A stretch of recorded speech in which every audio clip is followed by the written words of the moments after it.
So, thank you very much for your presence. Welcome to the INESC Brussels Hub Winter Meeting 2021, and they organized this high-level conference in collaboration with the National Innovation Agency and the support of the European Commission. This is a high-level conference dedicated to AI, data, and robotics, and we have the pleasure of having with us a luxury panel and conference speakers. We will start immediately and without further ado with Marina Bill, who is the president of the recently founded ADRA, who is the AI, Data and Robotics Association. She will obviously further explain what ADRA consists of and its raison d'etre. I have to say that it's a huge pleasure to have you here with us. Thank you so much for making the time and for dedicating this time to connecting with the wider EU audience. And also, I would just like to say that Marina has a very relevant experience of as duties of Group Vice President of ABB. So this is an experience that is certainly valuable for ADRA and for us.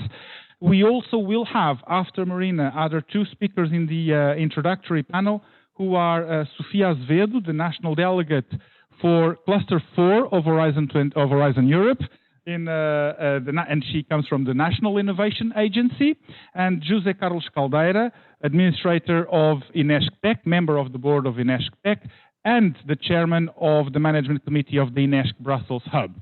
So, Marina, the floor is yours. Thank you so much. And before, give me just 30 seconds because I forgot to say something important. Please ask your questions in the chat if you have any questions to ask while the speakers are speaking. Or in the room, please raise your hand when we come to the Q&A, okay? And keep your cameras on so that we can see you and we can just see and articulate with you in a dynamic way, but keep your microphones off all the time unless we are in the Q&A and you are asked and you are authorized to make the question. So thank you very much, Marina. Now the floor is yours, and thank you again for your presence. Thank you very much. And it's nice to hear that the floor is mine, even though it's a digital floor and I cannot be there in person. But thank you for the invitation and for giving a presentation to you today. So I will talk to you a little bit more in detail about ADRA. But before getting into ADRA, I think it's important that we look upon the surrounding we're in, the market we're in, and how the world looks like. And let us maybe start with let's see, some of the mega trends that is really driving, I would say, robotics and automation, but with that also has a big impact on AI and big data. And if we look upon some of the mega trends that is really driving, especially the industry today, we normally talk about 5 of them. The first one is really all of us. So it's the individualized consumer. We have got used to, all of us, to want to have things especially our way. Let's look upon Christmas coming up now. We all do seasonal greetings card, or many of us. It's normal now that we have them customized as we want to have it. Try to run a birthday party today with not having the name of the kid on the little M&M or alike. Order a car, we want to have all the different options exactly how we like it. This is putting all production sites today into a new challenge because they were not built for this batch size #1 and a highly individualized consumer in this way. The other trend is the digitalization with all its possibilities that it gives us today, how we can improve our life by using the digital data. And there's hardly nothing we touch today that is not digitalized in some way. Then labor shortage. This is a fact for all around the world. There is labor shortage today. It's very, very hard today, for instance, in Europe to find a welder.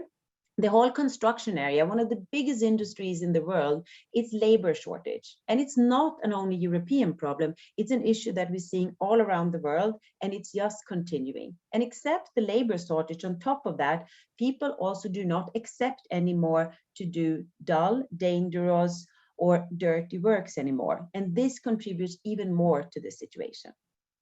Then we have the uncertainty. A few years ago, we would talk about the uncertainty as something for trade wars or natural disasters.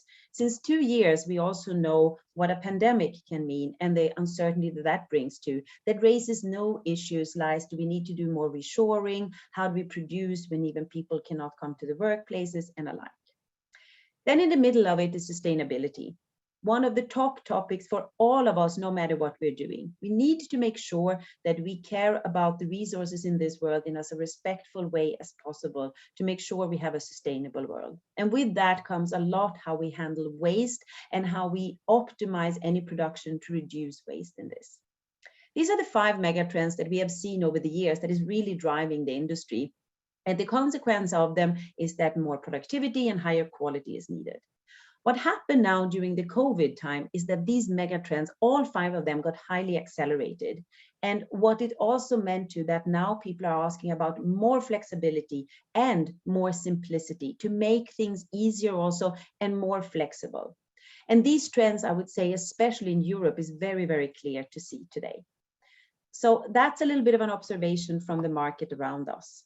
If we start a little bit with some data points and just look upon robots for a little while, and we look upon how many robots are installed around the world, and it's really an amazing development. If you look all around the world, how many per year until last year. So you can see last year, despite pandemic, and so it's the 3rd largest year ever of number of installed robots around the world. And it's magnitudes bigger than just 10 years ago. Another little data point to look upon is really to say, where are the robots then installed? A lot of us think automatically on the automotive industry, but let's look a little bit also going back to 2010. The red part is the automotive installation, the gray is electronics, and then all other segments. And you see that something is happening here. The automotive is a big part of the market, more or less half of the market for many years. But looking here from 2017, the automotive market is keeping up, but you can see how the electronics market last year actually became larger in the usage of robotics. But what is very interesting is the black part, where you can see all other. All others are different industries that now is starting to automate to a degree not seen before. If we're talking food and beverage, retail, logistics, healthcare, there's a lot of areas that is now starting the automation level, and the more traditional areas are still keeping up. The other part is to see how many robots are actually in different countries, since there are a big variety between different countries in the world. And if you look upon the KPI, robots installed by 10,000 employees, and just also look upon a 10-year trend here. And this is the 20 countries that have most robots at the highest KPI. And what you can see is that a country, when you start to install robots, it only goes up. And what you can also see is that these countries are countries where there's not so much unemployment. So more usage of robots does not need to higher unemployment rates. But here you see in Korea, there is over 900 robots per 10,000 employees. And you've also seen a very strong development in Europe. That said, 2 out of 3 robots today that is being installed in Asia. So even the Americas and Europe together is not installing per year as many robots as the entire Asia. That was a global view. If we look down now and go down a little bit more to a European view, and this is an estimate from IFR, and the figures you just saw was also based on IFR statistics. The forecast, you can see the figures from 19 and the forecast to 2024, and you can see the number of robots that is being expected to be installed, and therefore a higher degree of automation keeps going up. But if you see the red part is Europe, where it's more flattish. So also here we see that, and there's an anticipation from IFR that there's not going to be a big boom in Europe, but that the big growth is actually more in Asia. If we then go away from the robots a bit and look a bit more into AI, also here to compare this from a little bit of a regional point of view, we can see that the number of papers being published of AI researchers and alike, there Europe is really leading this since a long time ago. So almost half of all type of research papers and alike being published comes from Europe. But when we saw the number of startups, then all of a sudden Europe does not have the first place, but more the 3rd place in this ranking. Going into revenues of really data companies, you can also see here how that has been growing over the year. However, also here, it's growing a little bit quicker in volume in the Americas compared to the 27 EU countries plus UK. This is also over a certain time frame, so it's not just a yearly value. And then as a last data point a little bit, this is more about the data. A lot of the data today that we deem as really critical in Europe is actually not really controlled, the technology in Europe, and there is a big dependency also here. And a lot of the data that we use in Europe is actually not stored in Europe. So also here, Europe compared to the other countries is having a very different, or regions, a very different profile.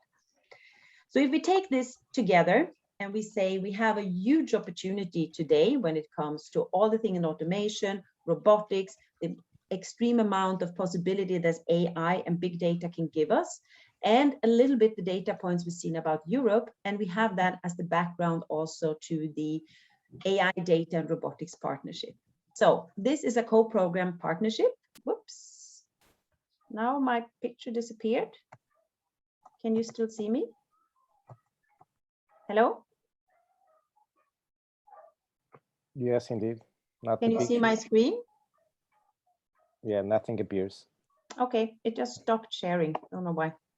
Oh, we'll try it again. Can you share? Can you see it now? Yeah. Now, yeah, okay. It's okay now. Okay. I think I just lost the connection, I think, and let's see. Is it in presentation mode now? Yes, perfect. Okay, so sorry for that. Don't know what happened. So this is a co-program partnership with Horizon Europe. On the public side, we have the European Commission, and we have IDRA on the private side. And there is an MOU that we've signed earlier this year. And the idea is that there should be 1.3 billion euros of public investment, and the same thing being matched from the private side. And this is very special because it's a joint initiative from the 3 AI associations with EURIA, Claire, and Ellis, the EU Robotics, and then the Big Data Value Association. So all of us 5 going together because we see all the interactions between these areas, and therefore ADRA has been formed. So the general objectives of the ADRA is to really secure European sovereignty over both AI data and robotics technology, establish Europe's leadership in this part, and reinforce a strong and global competition here. So, as I already said, this was just formed, and these are the joint initiative from the 5 associations that I just mentioned. To give you a little bit of a flavor of, this is the founding board with the vice president, and you will see more of them later today. Both Thomas, Morten, and Frederick is going to be later in giving speeches here. So you'll have the opportunity to also see it from each of the different associations, but here we are really together as ADRA. So what ADRA will do is also provide input and advice to the European Commission to contribute and to identification of both the priorities of research and innovation activities, and to define the call of topics that should be included in Horizon Europe work programs. So this is really a big task that we are very happy to take on. And maybe talk about one specific part of it that I'm sure a lot of you in the audience is also looking a lot about now is the EU AI Act. So the proposal that is on the table today for a regulation on Europeans' approach to artificial intelligence. This would be the first comprehensive framework for AI regulation in Europe, and it's been presented in the end of this year, and there's going to be a lot of consultation and expected to be ready then in 2023. So one of the parts where also ADRA then is a speaking partner.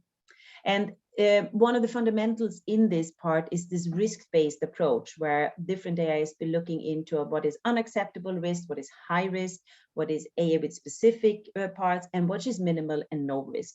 So this is the general approach. But as I said, the proposal is on the table right now and being heavily discussed at the moment.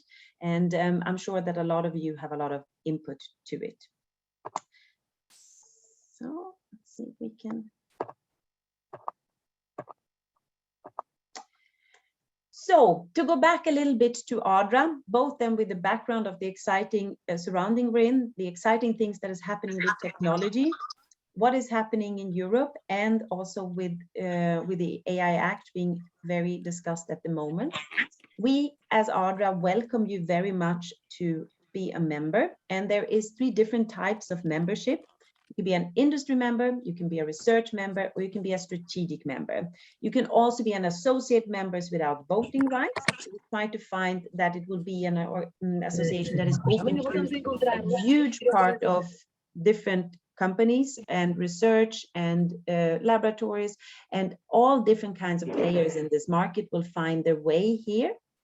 And this is also a bit more in detail, and I will give you, of course, access to all of this. This is a little bit the annual fee, what it costs to be a member of it, and also that you are discounted if you're already a member of one of the founding members today. So I'm sure you all wonder a little bit, how can I apply? How can I be part of this organization? And you do this in step, where you can download the template of this, and you can step by step become a member of this one. And we would be very, very happy to see many members joining us now in this common task to really strengthen the situation in Europe here. Also, to get in touch, you can find us on LinkedIn, you can send us a mail, and we are there, and I'm also here today. So this is a very short introduction to the world we're living in, but also ADRA and the possibilities that ADRA is giving us today. So I think I'll stop there and see if there is any quick question before we leave over to the next speaker. Thank you, Marina. Just to confirm, can you hear me? I can hear you very well. Perfect. Hope you could hear me. There was some glitches, but I hope you could hear me. Yeah. Yes, we heard you perfectly. I'm the next speaker, but in any case, just give a couple of minutes to see if there's any question for you in the chat. Let me just check.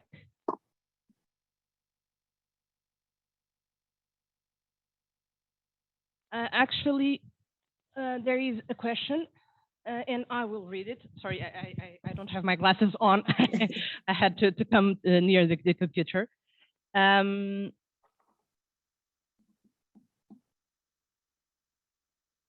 the question is, with unemployment rates skyrocketing after the beginning of COVID-19 pandemic, how can we use robotics and AI for good? Can we train people and help create new jobs and thus help mitigate this COVID effect? I mean, as I said in the beginning, I think COVID had really an accelerating effect on a lot of the mega trends we've seen. We've seen, for instance, if I take robotics first, is really good in social distancing, so that we can secure that we can keep up, for instance, mission critical production also in times like this. There is also a lot of the parts where robotics can be used in the healthcare to help with testing and alike. We've also seen the last 2 years that doing commissioning of industries can be done remotely and alike. So there's a lot of new opportunities, or opportunities we saw before that can be even accelerated now within this. And those, of course, leads to new jobs, but also new type of jobs. And on top of that, all the data that is there, just having the data from all connected robots. Doing AI. It's a micro. Continue, Marina.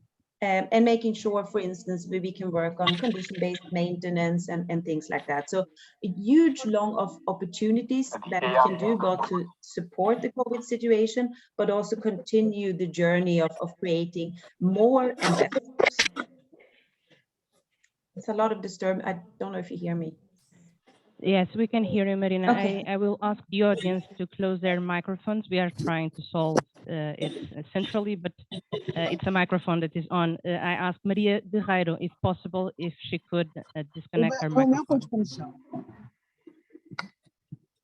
But maybe also as a last comment, the whole thing with knowledge and education, it's really important continue also here to make sure both in schools and universities that this kind of technologies is being taught and that the knowledge levels start there, but also in the existing workforce today that we continue to the lifelong learning also to get more and more into this type of technologies. But that said, not everybody can be a PhD in data mining and robotics. So the simplification that I started to talk about is also very important to make sure that it's easy to use this kind of technologies for a bigger part of industries and people who wants to use it, because otherwise they will be hard for, I think, a lot of SMEs and other ones to use it. So the simplification as a trend here is also very important to continue to build on the automation and also on the general knowledge. Thank you, Marina. And on behalf of the National Innovation Agency, thank you so much for being with us today. For sure, we will follow up with you to try to have the Portuguese community well engaged with the new initiative. And that being said, it's my time to present some of some statistics about the Portuguese participation. First and foremost, let me give a special thanks for all the speakers that are today with us. This shows a great interest on the associations to really open the partnership and to really have a broad support on the priorities for the different member states. I will not speak about the funding priorities. As you all Portuguese know me very well, I'm the national contact point for this matter. I will not speak about that because we have with us today Cécile Houet, and she will present you in a couple of minutes. She will present you the funding landscape. My main message for you is a message of hope. First, there is the funding for the area of artificial intelligence, data, and robotics is very interesting for the 7 years to come. Although there is a strong competition throughout Europe, Portugal has made a huge progress in participating in for the European projects. You are seeing some statistics on the general participation in Horizon Europe, the last framework program. And it is with great happiness that I share with you that we really increase the participation of the Portuguese community.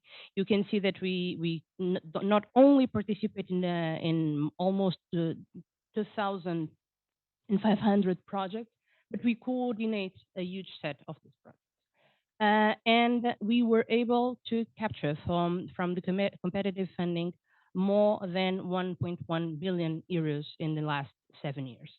And you can see there a small percentage, 1.63%. But this is actually a very good and high percentage on the competitive funding that was captured from the Portuguese entities. It is the first framework program where we get more funding from the framework program than the amount of budget that we contribute to the program. And the two graphs shows on the left, probably on your right, show the division of the entities that are working in these projects. And you can see that we have, and it's again with great happiness that I share this data, we have a considerable amount of Portuguese large companies and SMEs participating in the whole program.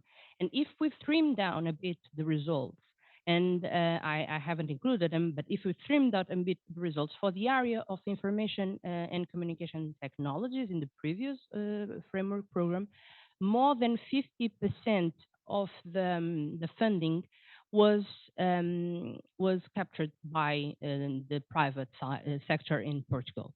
So this shows the need for additional funding, and more importantly, the interest in the program. On the right, you can see the distribution of the funding throughout Portugal, and as in the other framework programs, the north, the center, and the region of Lisbon have the higher amount of projects and are involved in a higher amount of projects. We tried to show you today some statistics on how have the Portuguese entities being participating in projects specifically in the area of artificial intelligence. And I'm sure Cecile will say this in a couple of minutes, but the areas that we are today targeting with this Info Day are very broad in the development and in the application sectors. And I will say this message again. You will find funding opportunities not only in the cluster for digital in industry on Horizon Europe, but throughout the whole program. And if for a specific reason, there isn't any open topic for the proposal, every completely open topic from the ERC to the EIC, the European Innovation Council, are good opportunities for you to present your proposals. We extracted this data that you are seeing today from the whole framework program. And there is a lot of projects that have been funded with Portuguese participation for the area of artificial intelligence. And you can see on the left side the sectors, the main sectors of application from this project. For sure, ICT is the highest one. But in the case of Portugal, the energy sector, the health sector start appearing with importance in the data that we extracted. You can see in the map that we have projects almost in all the regions. This shows the interest, but also the skills and the competences that we have installed in Portugal. And on the right side of the slide, the ranking of the entities that the most participate in projects that related with artificial intelligence. The first on the left side, you can see a couple of RTOs, Portuguese RTOs, including INESC, one of the participating entities in the INESC hub, but also some very important companies, Portuguese companies that are really engaging in the artificial intelligence project. The last message from myself, and I promise I will be short, is that the 7 years may bring a lot of the need of for you will struggle in the beginning for sure. The next 7 years are more complex than ever. There is more programs, but there's a Portuguese team here available for you and help you identifying the best opportunities. This session, and now a special word to our speakers, is just the beginning of what we want to do with the European associations. And for sure, we will follow up with the direct contacts from our community to have them more involved with the European associations. Thank you so much.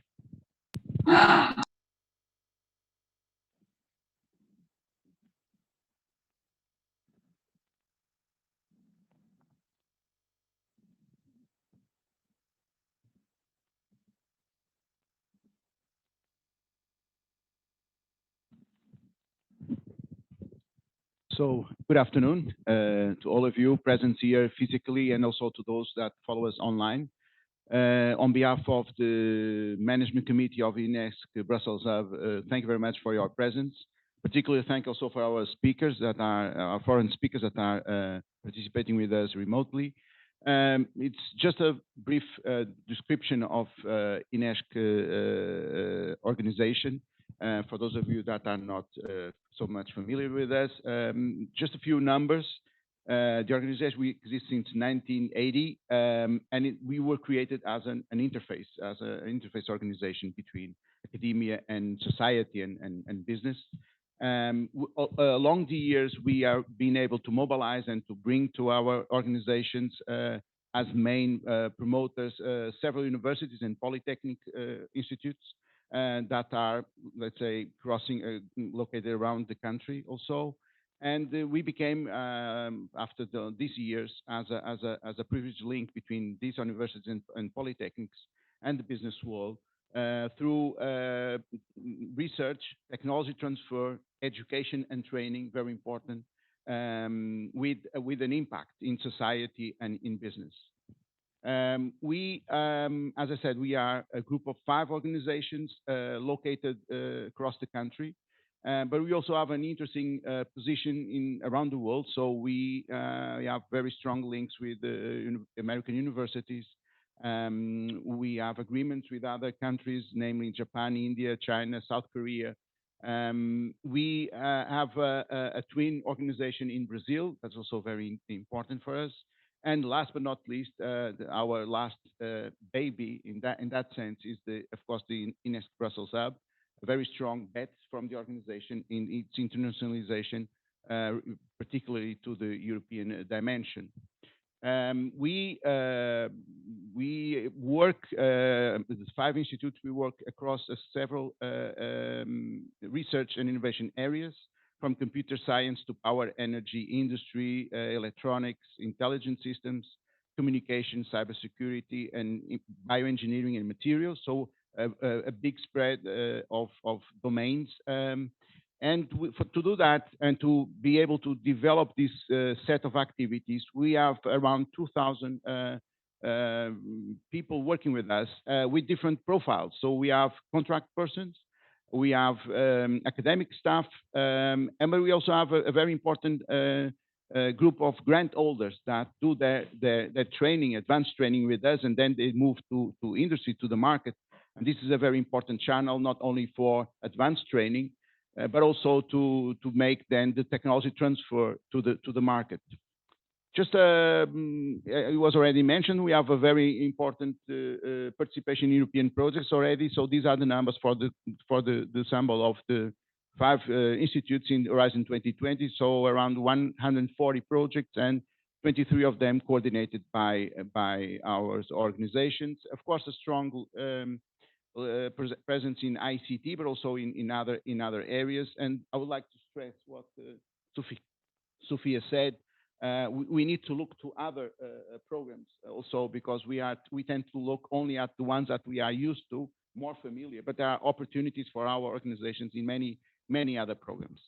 So now looking a bit more in detail into the AI, data, and robotics area.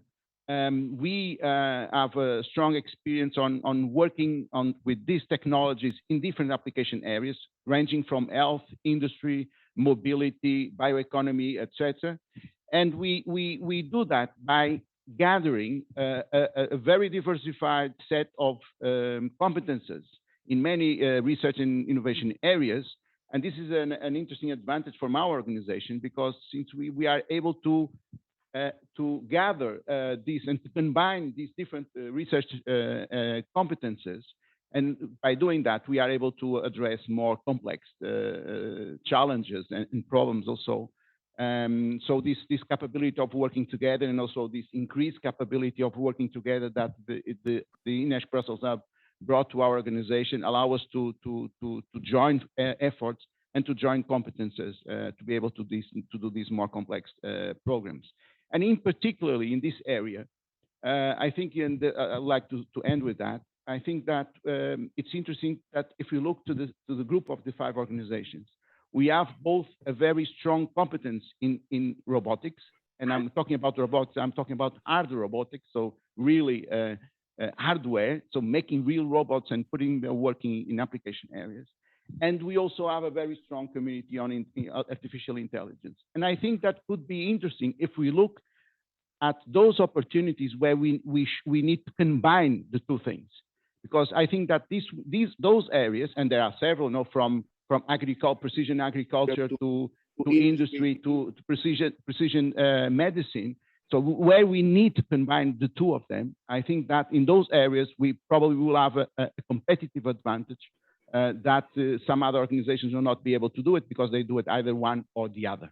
So I would like to conclude with that. Again, thank you very much for your participation. And I'm pretty sure that, like we did in other PPPs also, that in this case, we will be able to mobilize our research community, but also very important, our companies, to be involved in these partnerships and to build successful project proposals, and of course, to develop successful projects. So thank you very much for your participation.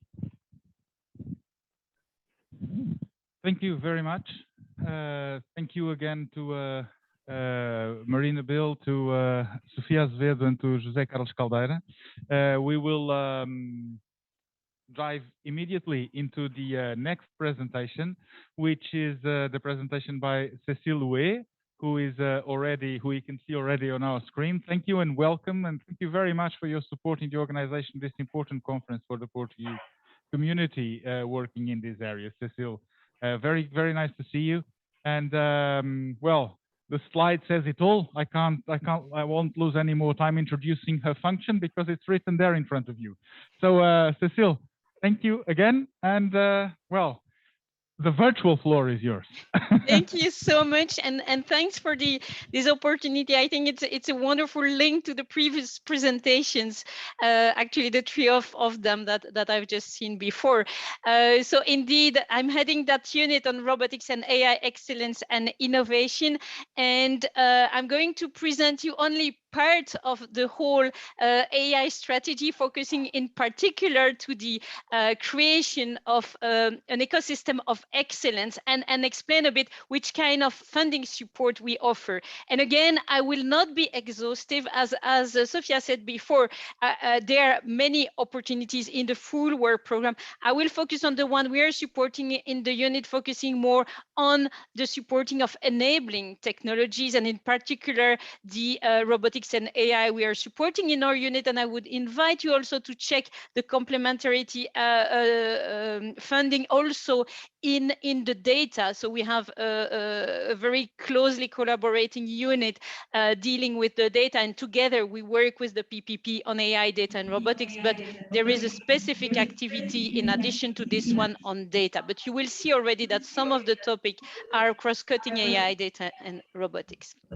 So to enter directly in the matter, here are the main, let's say, activities supporting the AI data and robotics activities in the funding program in the Commission. So on the left-hand side, you will see the Horizon Europe, and it's mainly the continuation of Horizon 2020. So you're a bit familiar with it.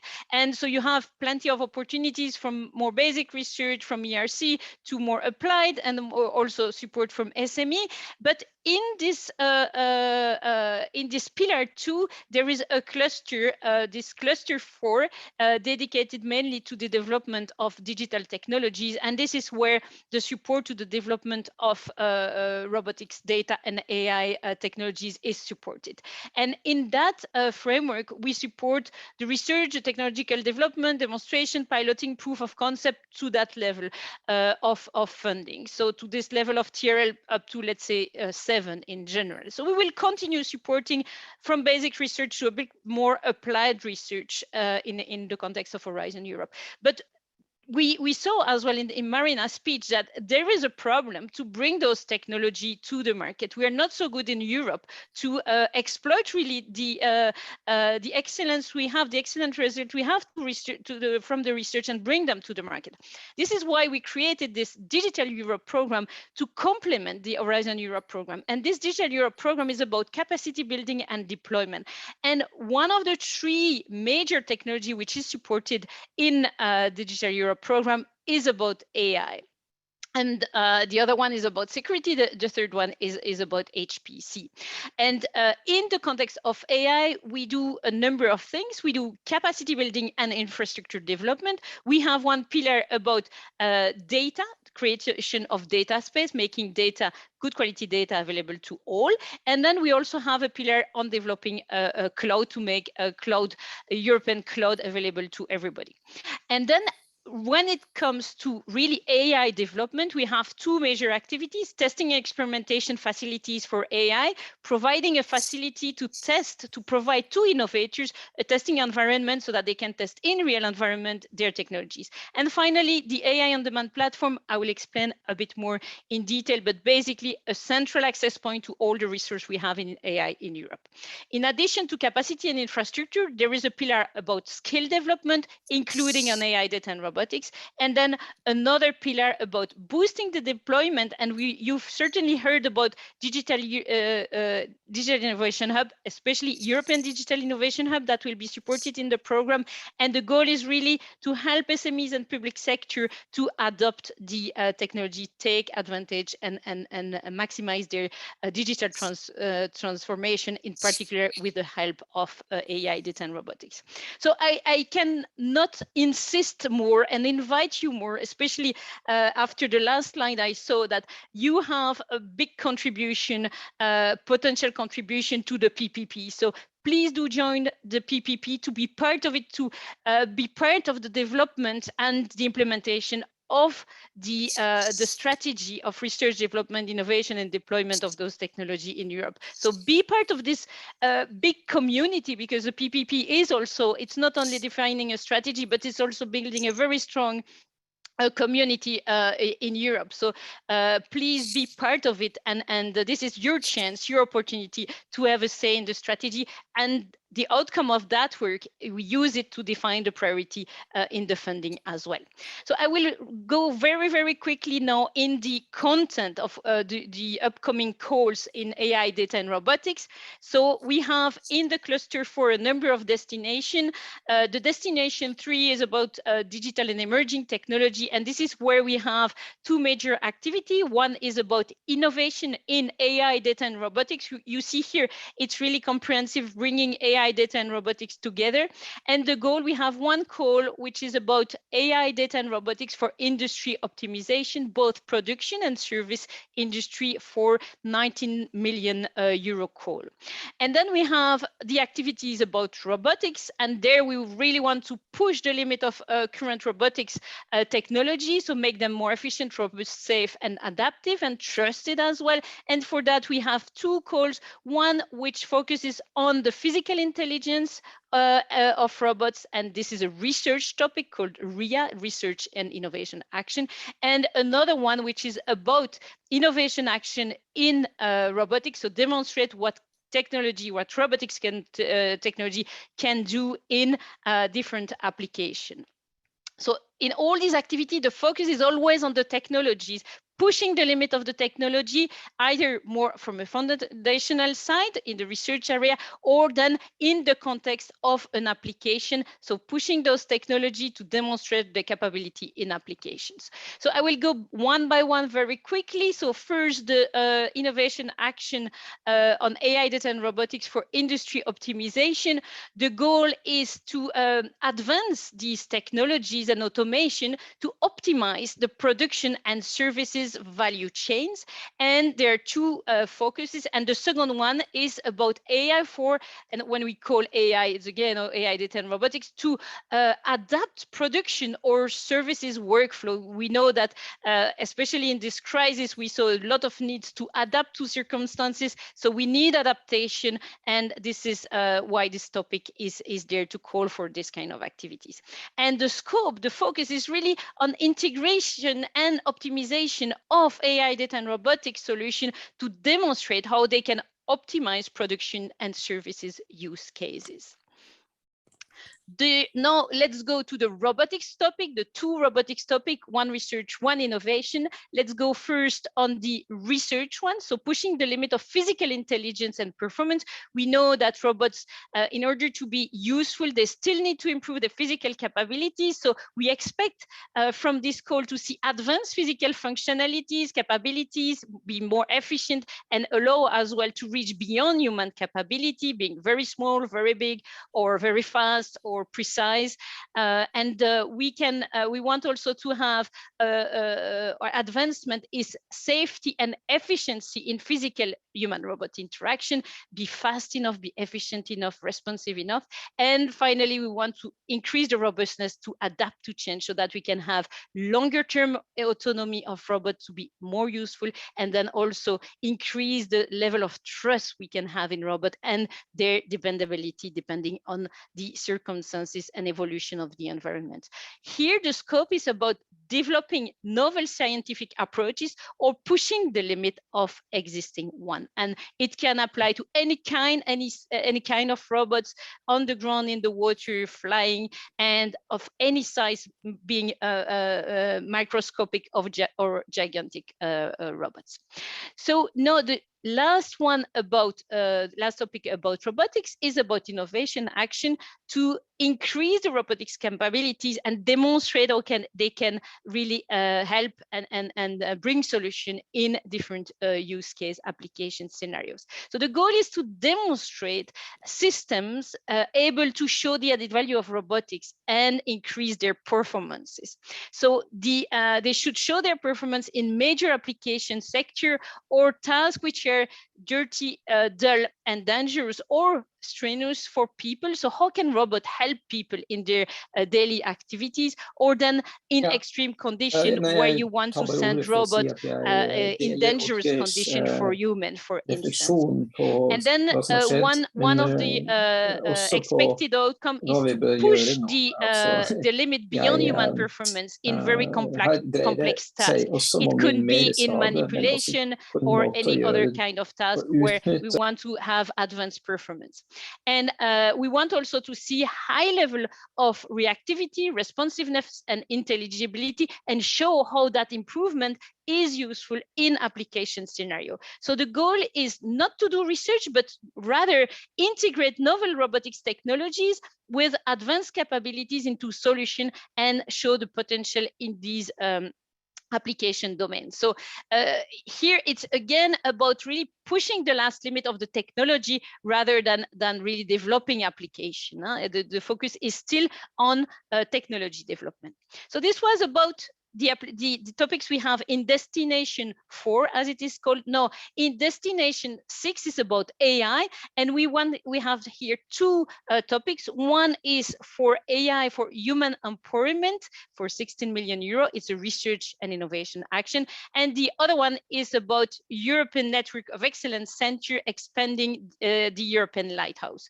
So very quickly, in the first topic, we want to really push the limit of mixed human AI initiative for human empowerment and hybrid decision support system with AI. So of course, the topic is about a solid scientific development and demonstrate the potential benefit in application. And the key aspect is really to have a human-centric development and trustworthy AI.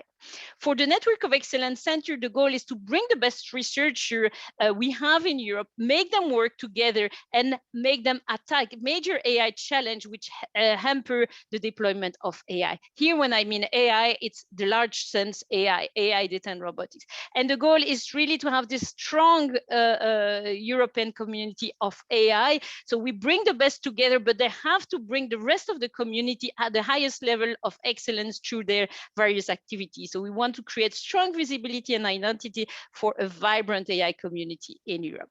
So this was all what we have for the moment in the Horizon Europe program. Very quickly now on the Digital Europe program, so the one closer to the market.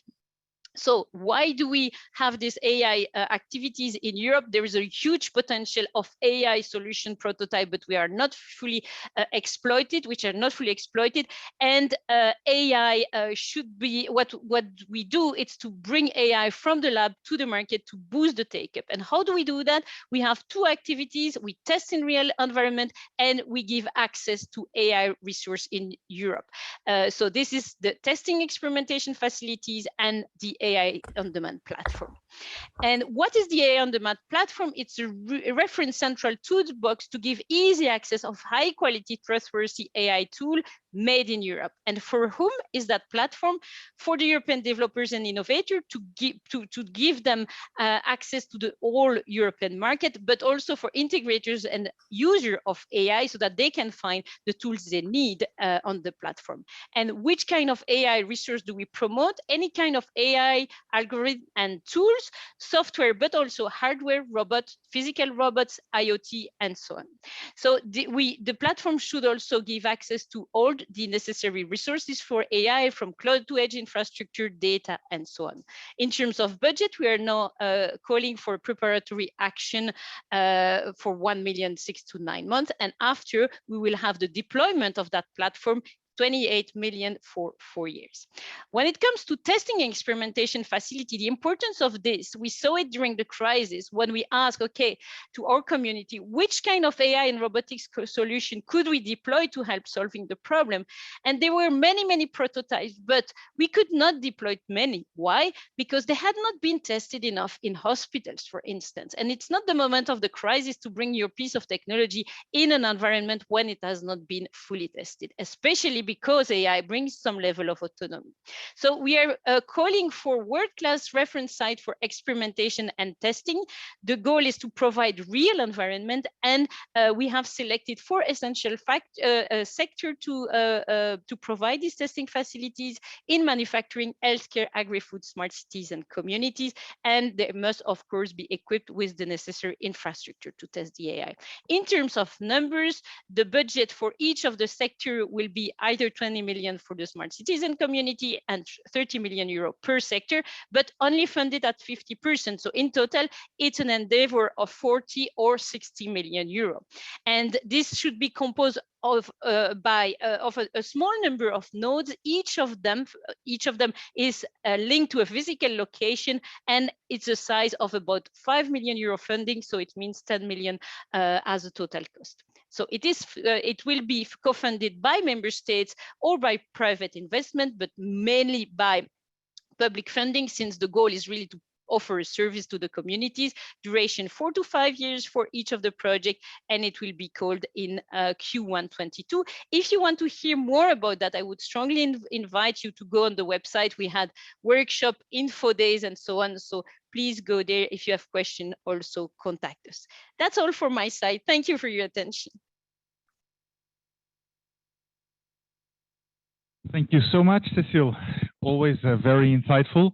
I think it would be a good moment to ask anyone in the audience if they have any questions, if that is okay with you, Cécile. Yes, it's okay with me, because after I will have to leave, so I'm very sorry not to be able to answer later on in the day. I know. That's why I was suggesting that it would be a good moment to ask anyone in the audience, either here in the auditorium or online, if you have any questions. So please raise your hand, in either virtually or physically.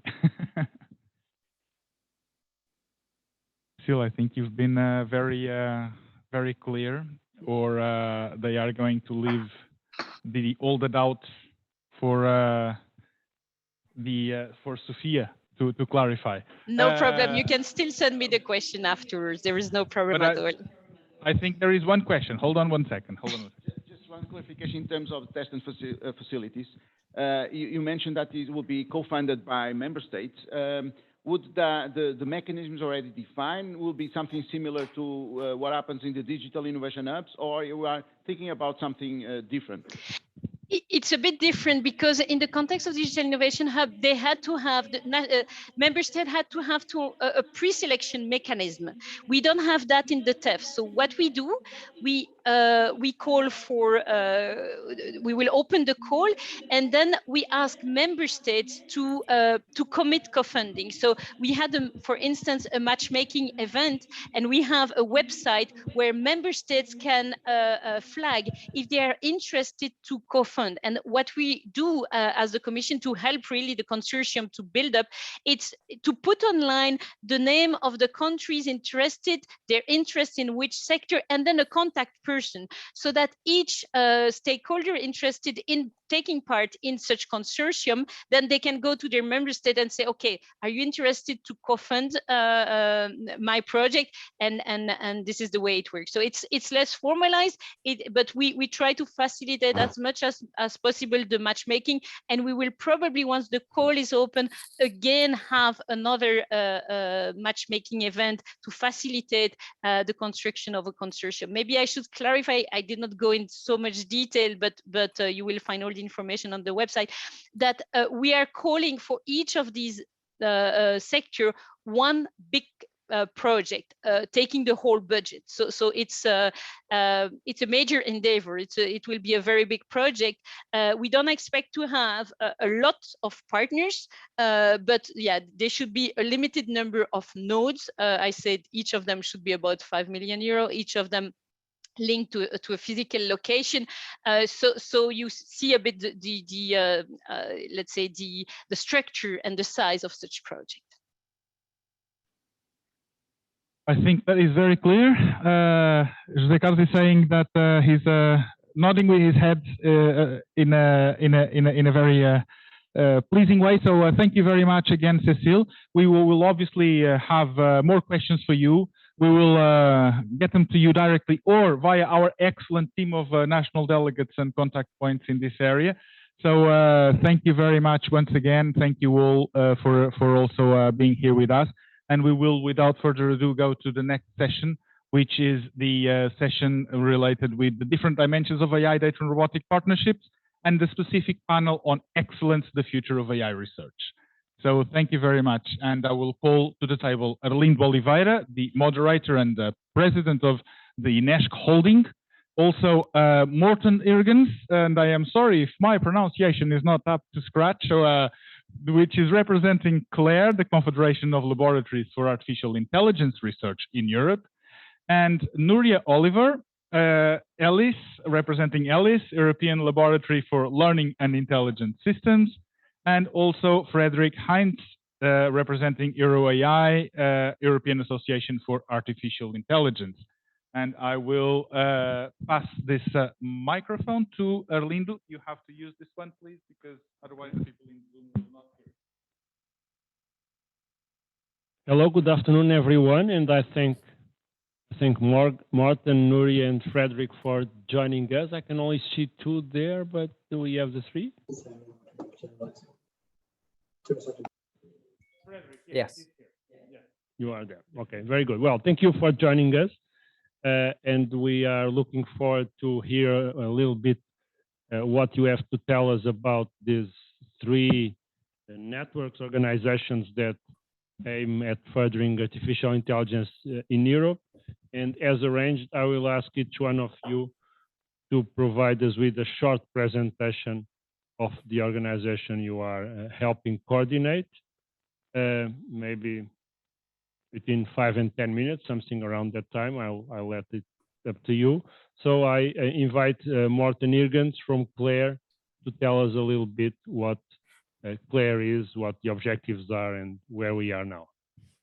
Okay, thank you very much. My name is Morten Irgens, as you said. I'm representing CLARE. I was asked actually in the written note describing our representation here to bring in the broader context, which I have done, and also that to do that in a presentation there was about 15 minutes. So I'm going to make it shorter, of course, but I cannot skip away from the broader context. So I will do that. So I need to share my screen, which I'm allowed to do.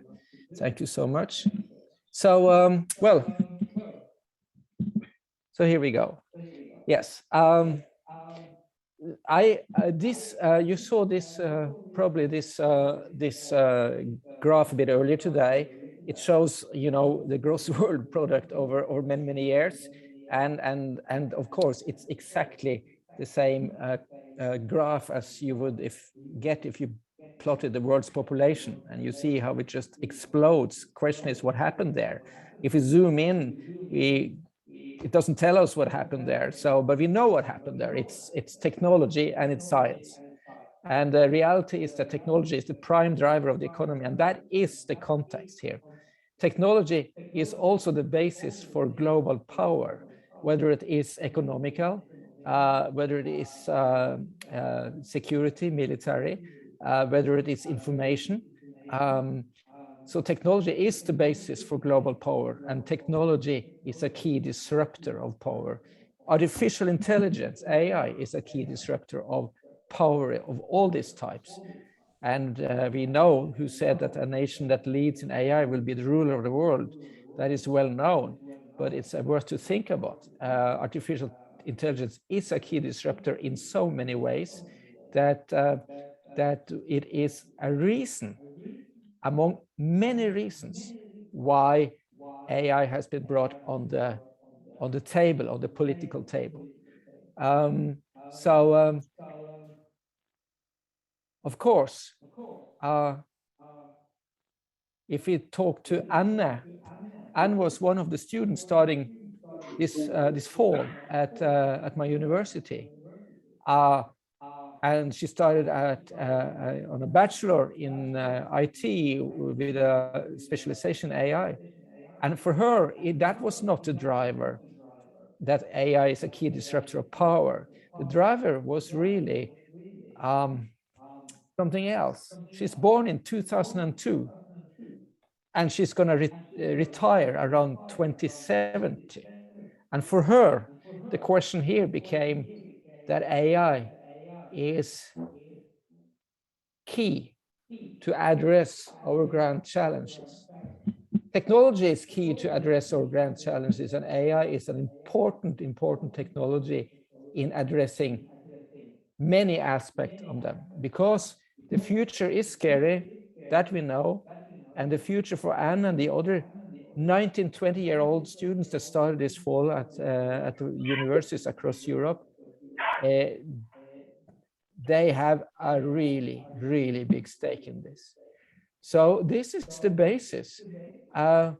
It also is the basis that technology defines how we look at the world. You know, when clock towers started to show up in towns across Europe, the universe started to be understood as a clockwork. Later, it was assembly lines, or life itself was understood as spark of electricity, when electricity was the big thing. And computers really have become a dominant metaphor for life, the universe, and everything. So we see that technology drives and defines how we think, what we think, the way we think, what we talk about over breakfast. And it defines our values, because if it influences the way we think about life, the universe, our neighbors, our societies, our politics, then it also influences our values. But Europe is leaving that to others. And Europe is falling behind. Weak input indicators, competency scars, low entrepreneurial activity. You know, our share of AI startups are very low. We know that Europe's share of the world industrial production has just plummeted. We know all of these things. This is the top 100 companies by market capitalization. Just for the last 20 years, it's been catastrophic. And that is the context. Market value of the world's 50 largest internet companies. Hooray, there we are. This is the global internet companies by market capitalization. And I marked the European company in green. We have this. Not only is do we have these challenges, but we have a considerable infrastructure gap. This is predicted 5G subscriptions compared North America, Northeast Asia, Western Europe, and Central and Eastern Europe, and we see the difference. So why is this important? It's a big question. Why is it important? Because sovereignty is a function of technology. Sovereignty is a function of having secure access to what everyone is dependent on, and technology and data is certainly among those. That's why Europe's leaders have talked for a while about sovereignty, and technology sovereignty, and data sovereignty. And key there is also our capacity in AI, data, and robotics. So if we look at the draft report that the Special Committee on AI and in a Digital Age at the European Parliament has put forward, it's worth to read. Here are some of the observations that this European Parliament committee is stating. Committee observes that the digital revolution has at the same time triggered a global tech race in which digital sovereignty is seen as a prerequisite for great power status in both political and economic terms.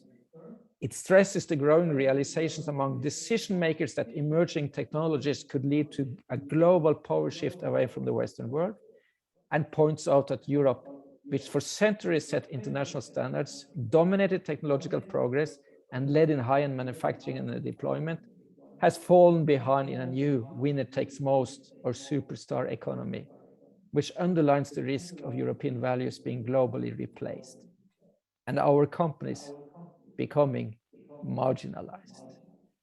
And for that reason, our living standards being drastically reduced. This is the context. This is the context. Underlines, secondly, that the EU is failing to commercialize all the great science, the great research that is done in our universities, and that enables other corporations to take our best ideas, talent, and companies. And so it is. This is the context. However, we have very many strengths, strong innovation indicators, many places, high educational attainment, strong science, great universities, largely digitized in large areas of Europe. And the European Union in itself is a strong help. This is why CLARE was established. CLARE was established. CLARE is the Confederation of Laboratories for AI Research in Europe. It's a bottom-up initiative by the European AI community. We believe AI is a global game changer, and we believe that we need to focus strongly on improving our ability to deliver, both in science at the university and in large companies and in startups and entrepreneurs across Europe. We believe Europe is under pressure here, and we seek to strengthen European excellence in AI research and innovation. So we are looking at an AI made in Europe, reflecting European needs and values. That is clear. Currently, a very good network of European technologists and scientists, more than 2,000 with a PhD or similar, and a network of research labs, groups, and institutes, 430 of research labs, groups, and institutes from 37 countries, and 9 governments in Europe is supporting CLARE's vision. And we have offices across Europe now. That is great. These are the labs across Europe that is a member of CLARE. This is fabulous. This and the network that Ellis is building up, is the sum of this is fabulous. This is something that we can build on. Here are some examples of the areas of AI labs in CLARE's network, from robotics to machine learning to real-world applications. And the focus is on excellence across all of AI for all of Europe with a human-centered focus. So the goal of CLARE is to position Europe at the top in innovation and research in AI, to strengthen European excellence in AI research and innovation, and establish a European lighthouse for AI and a network of centers of excellence across Europe, and to establish a strong European focus on human-centered, trustworthy AI, and secure major increase in funding towards existing strengths in AI, towards novel research opportunities, and towards key European interests.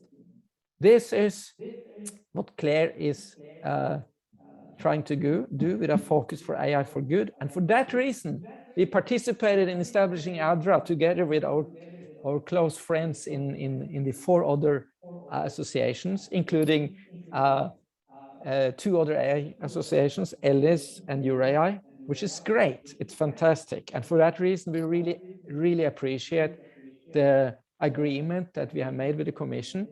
And with the investments that will be done in the years ahead, we believe that we can make a dent into this context. However, we believe it's not enough. We need to increase our intent on winning, on lifting Europe towards the top leadership in the world. Thank you so much.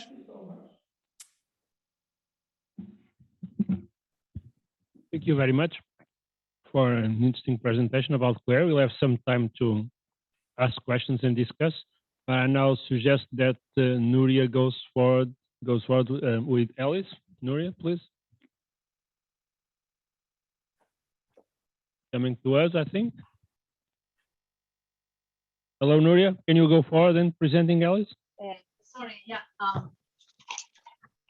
Sorry. I thought there was another talk before my talk. Just a second. I'm just gonna share my screen. I mean, I have this order, but if you are ready, you can go. Yeah, I'm ready. Well, thank you very much, and I also appreciate Morgan's presentation as well, and a lot of the introduction and the context that he presented. Evidently, the context is the context also applies to the reasons and the motivations why we created ELIS, the European Laboratory for Learning and Intelligent Systems. So, you know, everyone here knows that we are in the fourth industrial revolution, and everyone knows that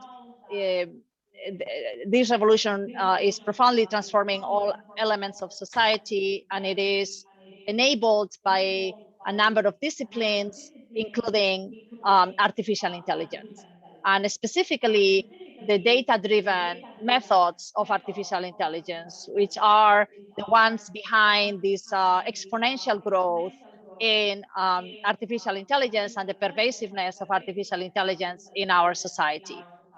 Just as an illustration of the role of data-driven methods and machine learning methods, this is the AI funding worldwide.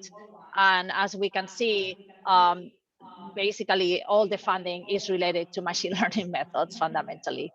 And in this global context, the worrying situation is the fact that Europe is lagging behind North America and China. And this was the reason why in 2018, a group of scientists in Europe decided to write the origin of ELIS, you know, this letter calling for clear action to strengthen the situation of European machine learning research and related areas, you know, in Europe. When we look at the research context, Europe is clearly lagging behind North America, particularly United States and China. Not only geographically, but also institutionally, we have a challenge because the research in today's AI is led by technology companies, not necessarily by universities. So if we see the #1 publisher in the last edition of NeurIPS in person, which was in 2019, NeurIPS is like the largest conference, or one of the largest conferences in sort of like machine learning in the world. The #1 publisher was Google, and the second one would be MIT. And as we can see, the position of European institutions is below, you know, the position that we think it should have, you know, given the importance of Europe in the world. When we look at the innovation, we have a similar situation. And then when we look at the deployment and use of AI in society, we see a clear dominance of American companies. So what can we do so Europe can actually become and stay competitive? The focus in ELIS is excellent talent.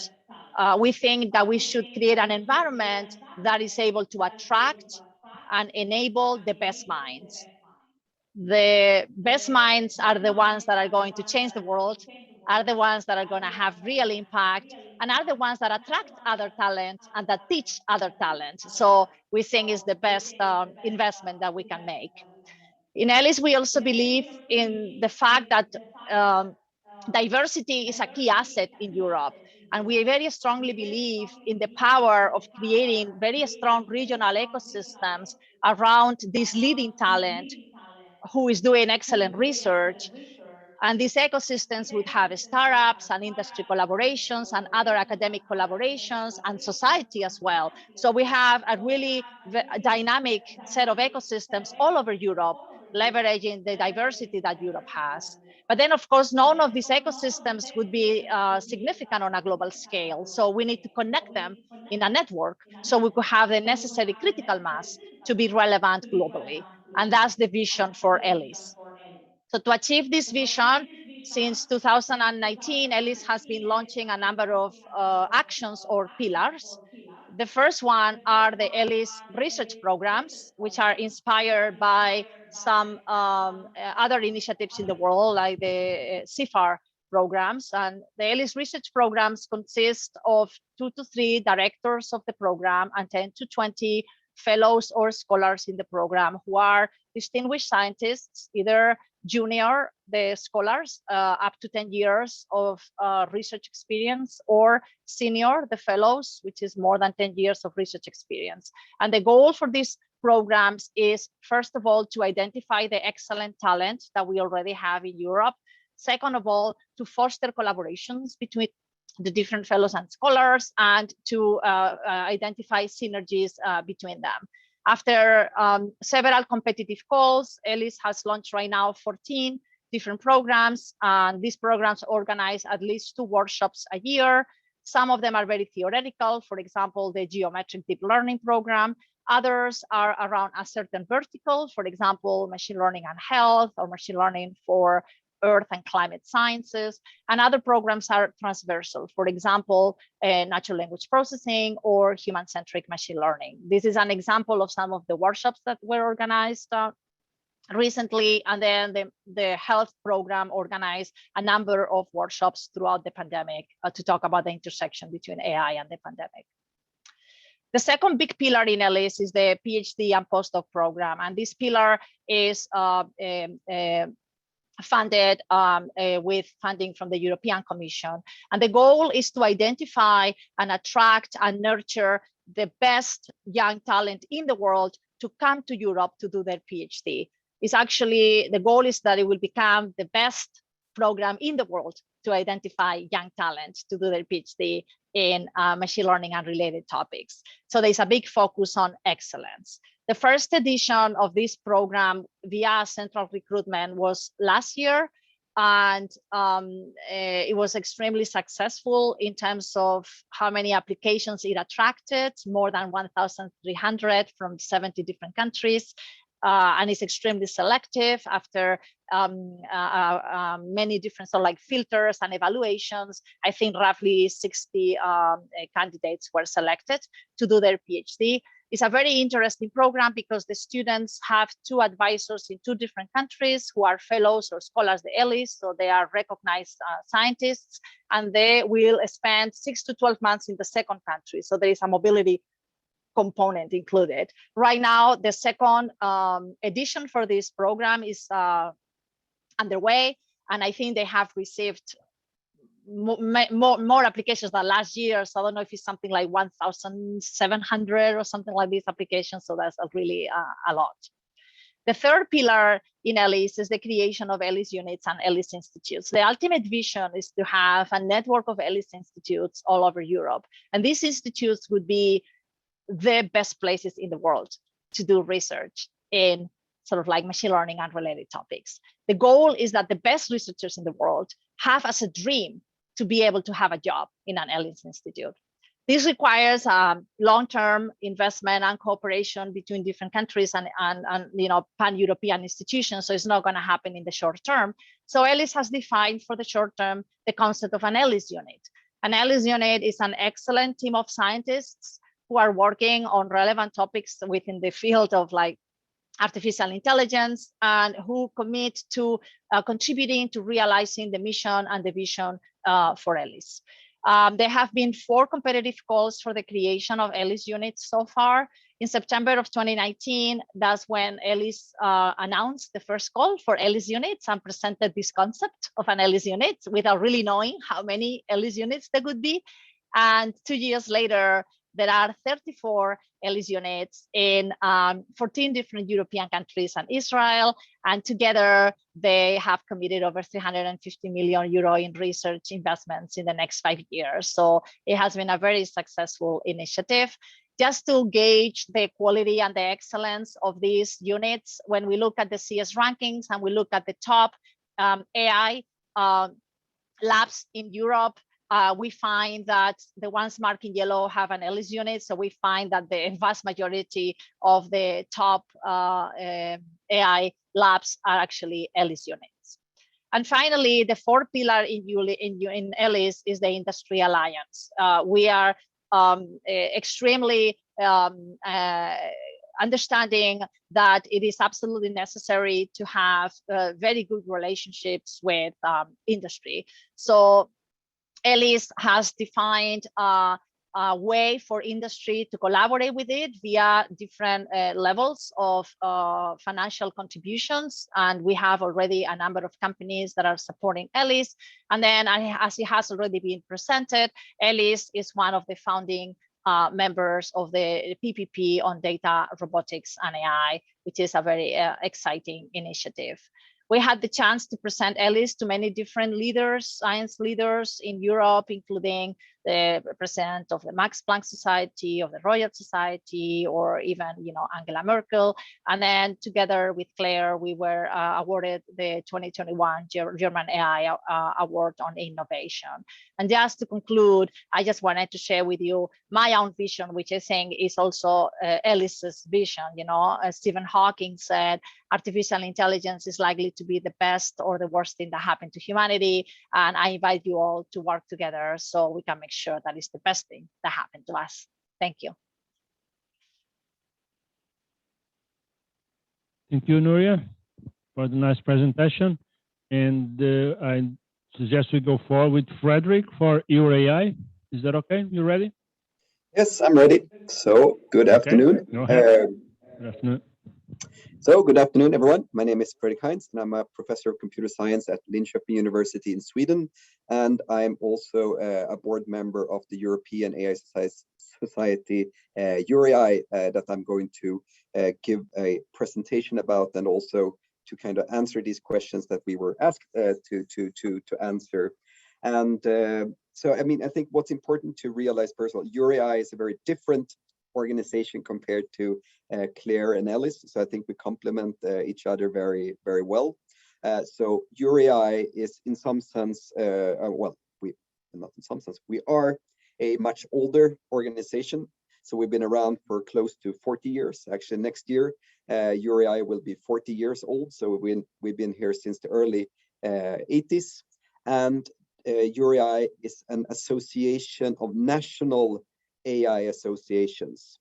So that means that our members are national AI associations, and we currently have 29 members, and we are also very much actively promoting national AI associations. So in those countries where there currently are no AI associations, we are also actively helping them establish these AI associations to build this national AI research ecosystems to support that.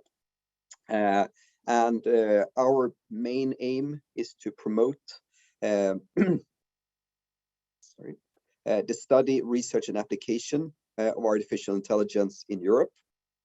And we are doing that basically through three means. So one of our main things that we organize is that we organize the European AI Conference, ECAI, that's been around since 1974. Since ICHCAI, the International Joint Conference on AI, became yearly a few years back, actually in 2018, I have my nice 2018 shirt on me. That was since then, every fourth year, the International Joint Conference on AI is co-organized with ECAI. So it's a joint ICHCAI-ECAI conference. So the first one took place in 2018 in Stockholm, where we actually also co-located with ICML and AMAS and a few other conferences. I think that was a really nice event, bringing different communities together. And the next of these will then take place next summer, hopefully on site in Vienna. So this is the main scientific conference that we organize.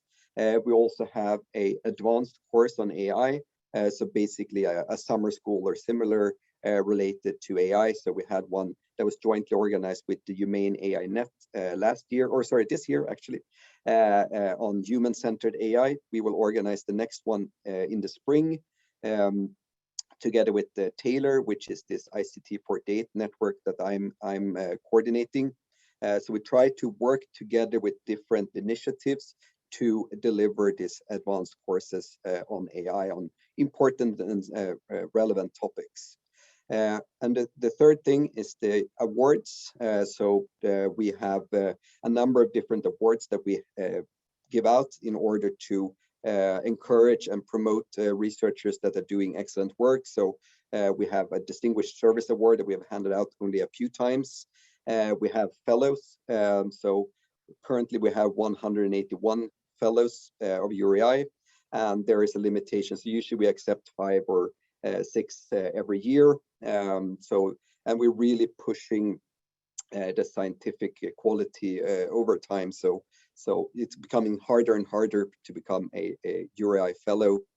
We also have a dissertation award, and since I think it's 2 years back, we are working together with AAAI, the Association for the Advancement of AI, and Squirrel AI on this Squirrel AI Award for AI for the Benefit of Humanity, which has a $1 million award.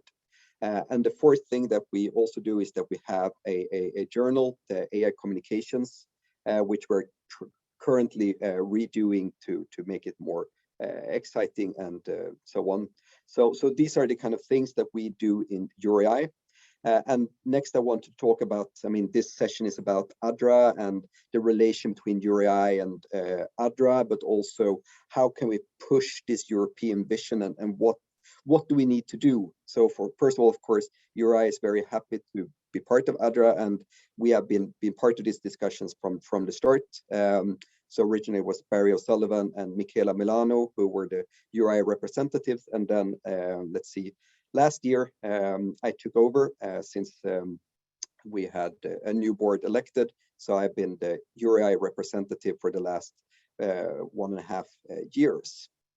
And what I really think is important here is this ecosystem. So I really think that what we need to do in Europe to succeed, Morten has given a very good kind of backstory to this, but I mean, so what do we need to do in order to address these issues and really push our excellence? And I think we have to work in ecosystems so that no single organization, no single entity will be able to do this alone, but we really need to work together. So I really support this European ecosystem of excellence.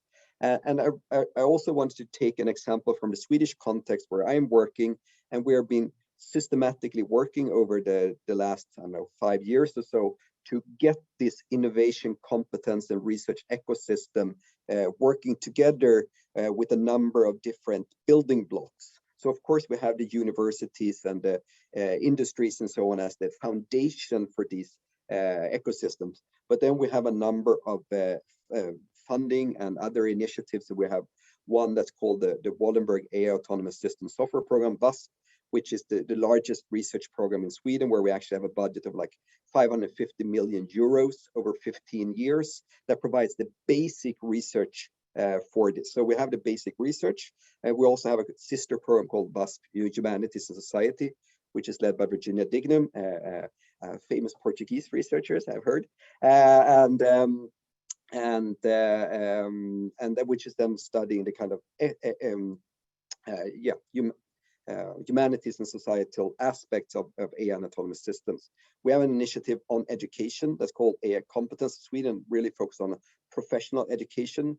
We have an initiative that was originally called AI Innovation of Sweden, that's now been renamed into AI Sweden, which is all about accelerating the use of AI in the private and the public sector, both to promote competitions to make our companies more competitive on the global market, but also to improve the welfare provided by the state to the citizens. So both the public and the private sector working together in this ecosystem. We also have something called the AI Sustainability Center to help companies and organizations to apply AI in an ethical and long-term sustainable manner.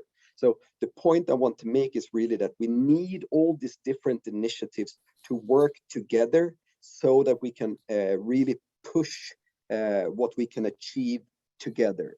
And I really like this. And of course, we have a similar ecosystem on the European scale, where we have heard about the Alice and Claire, but we also have, and other, of course, as part of this, but there are other key components to this.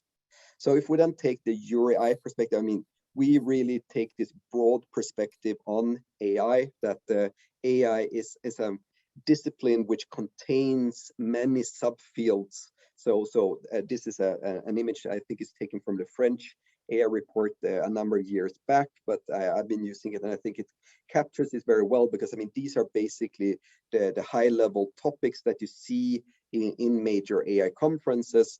So there are a wide variety of important research areas, but what we also see is that AI is a broadening field.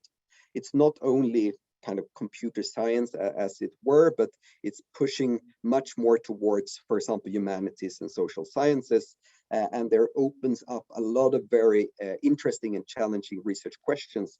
We also see that AI is becoming a major tool and when it comes to, for example, the natural sciences. So we're having projects together with the physicists. I know there is this AlphaFold and all the a large variety of using AI as a methodology to push other sciences. So what we see is that AI is really becoming a much broader subject, and we from a URI perspective, of course, think all of these are important.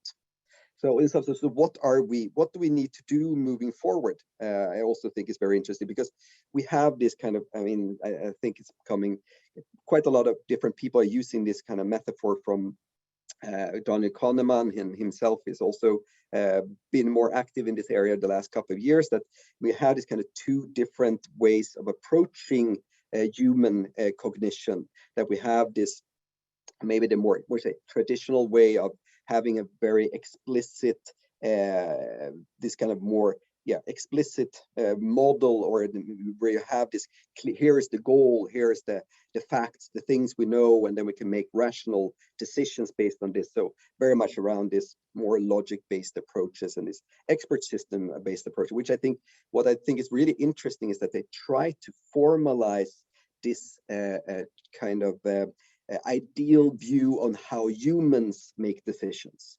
And of course, they are very successful within their particular boundaries. But then we have these more data-driven approaches that Nuria was also talking about, which have been tremendously successful in especially the last decade, where we have these models which in most cases they work extremely well, but we cannot really explain them in the terms that we are normally used to.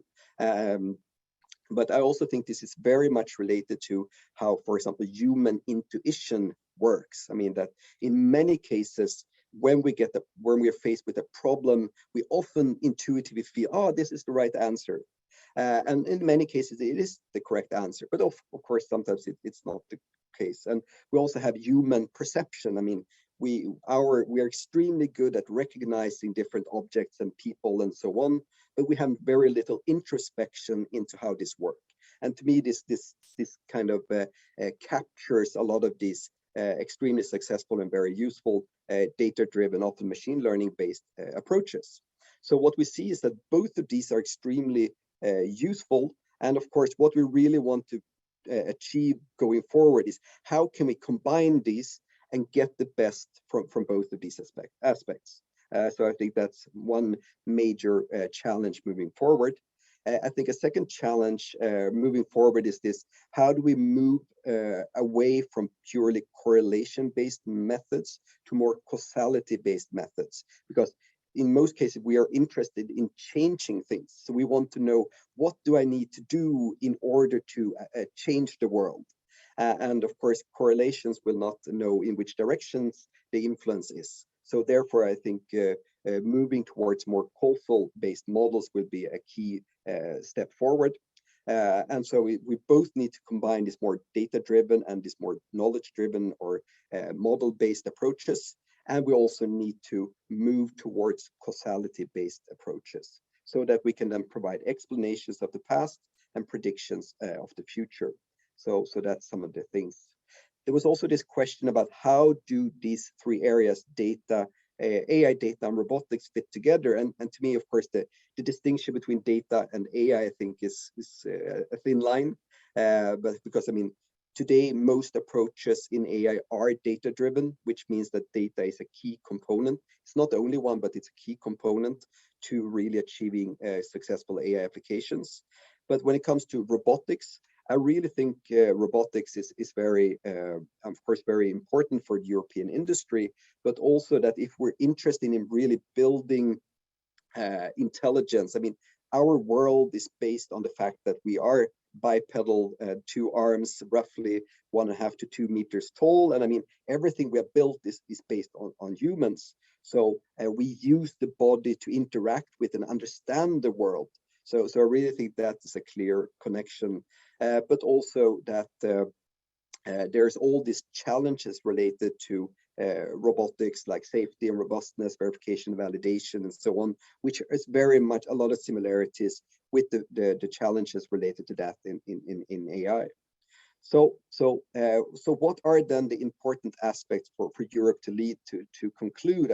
I really think that we need this kind of dedicated, significant, and long-term research funding. I think a challenge has often been that it's been small and short grants. I really think it becomes challenging to solve large problems if you always need to chase the next project. So how can we achieve that? I also think we need a sound balance between fundamental basic research and this more purpose-driven, application-driven research. We also need to work much more interdisciplinary and in multi-stakeholder research.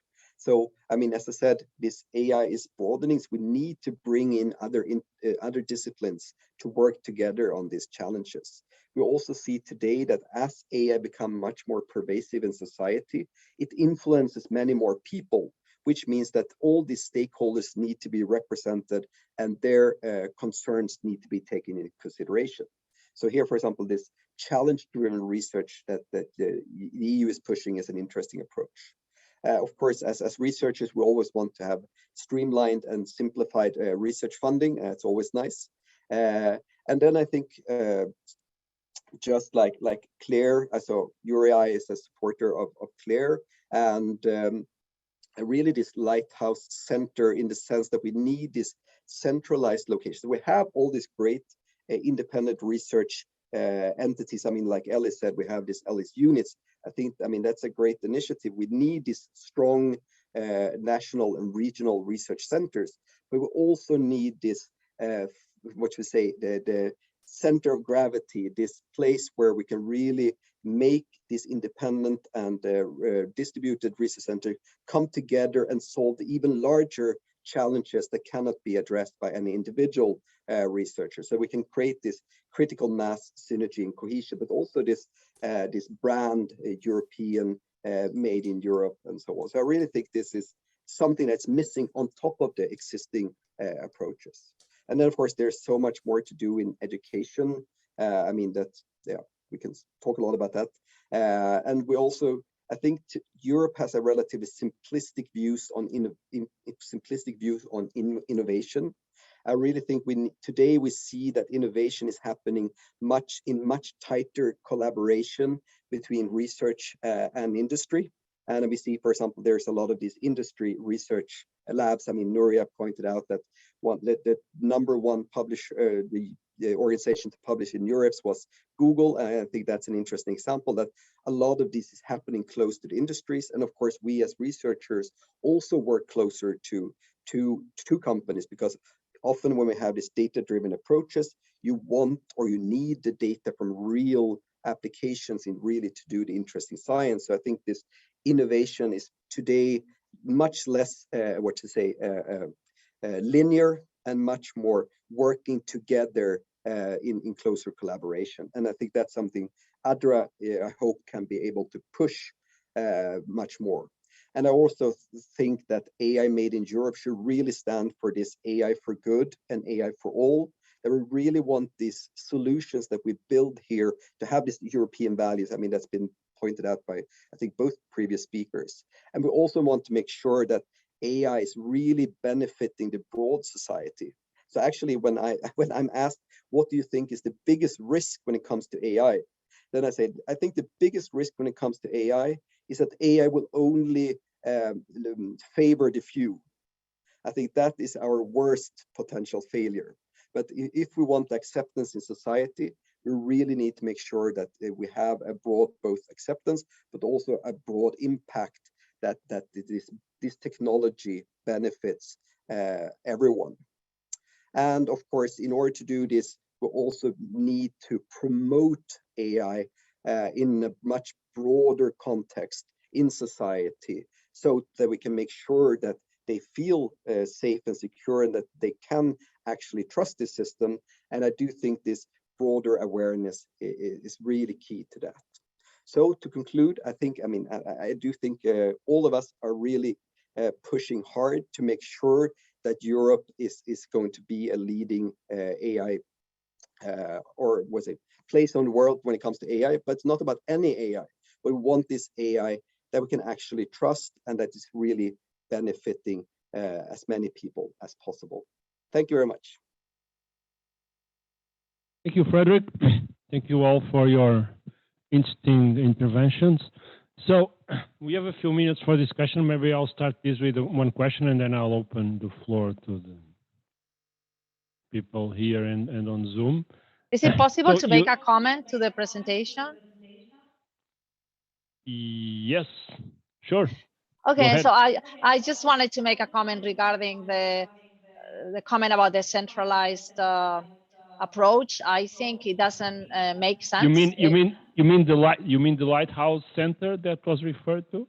Yes, I wanted to advocate for a decentralized lighthouse for many reasons in the context of AI. In fact, I don't think we're able to create an AI for all and an AI for good in a centralized manner, because the interplay between AI and society is so important that it needs to be distributed, to be rooted in the different ecosystems where it's being developed and in the societies where it's being deployed. So I think that's a very, very important element to it. Moreover, while it could make sense to have a centralized infrastructure in the context of particle accelerators, that is not the right analogy for artificial intelligence, where the role of the physical location is not that relevant and even less relevant today in a post-pandemic world. In fact, all these leading companies that I mentioned in AI, they all have distributed, they work in a distributed fashion to the point that people are working from home for like over a year right now. Moreover, I think it's important to think that we do have a challenge in Europe in terms of attracting and recruiting and retaining the talent. And I think we'll be in a much stronger position if we are able to do that in a distributed fashion, having these strong regional ecosystems where people can choose where they want to be and where they want to work.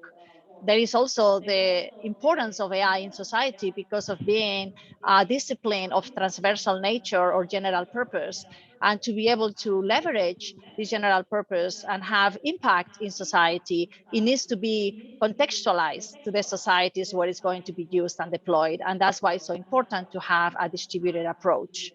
Moreover, I think having a distributed approach is more resilient and is more versatile than having a single centralized approach. We cannot also forget that AI is too important and too strategic for all countries in Europe, in such a way that I don't think any country in Europe will be supportive of AI investments being in a different country. I think it's too important. Every country has their own AI strategies, and I think I don't think it would be accepted by any country to have everything related to AI centralized in a single location.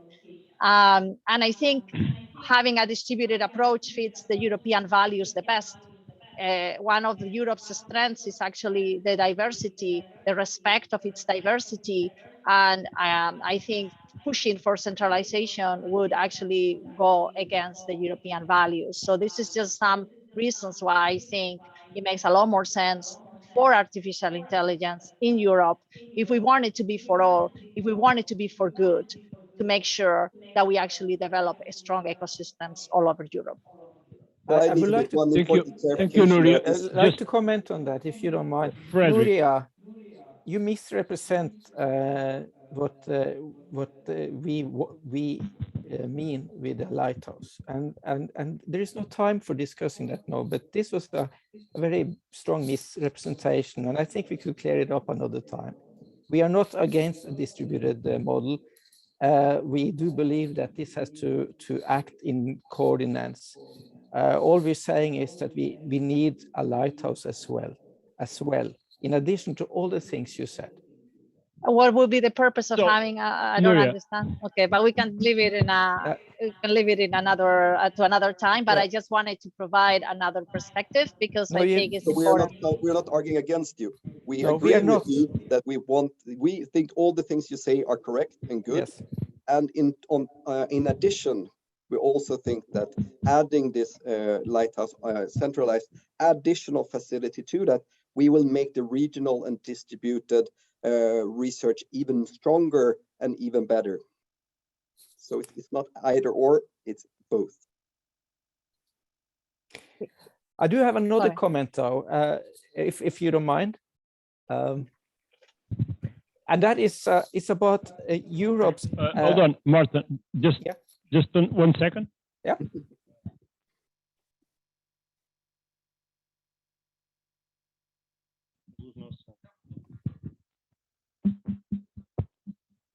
Are you listening to me? Yes. Okay.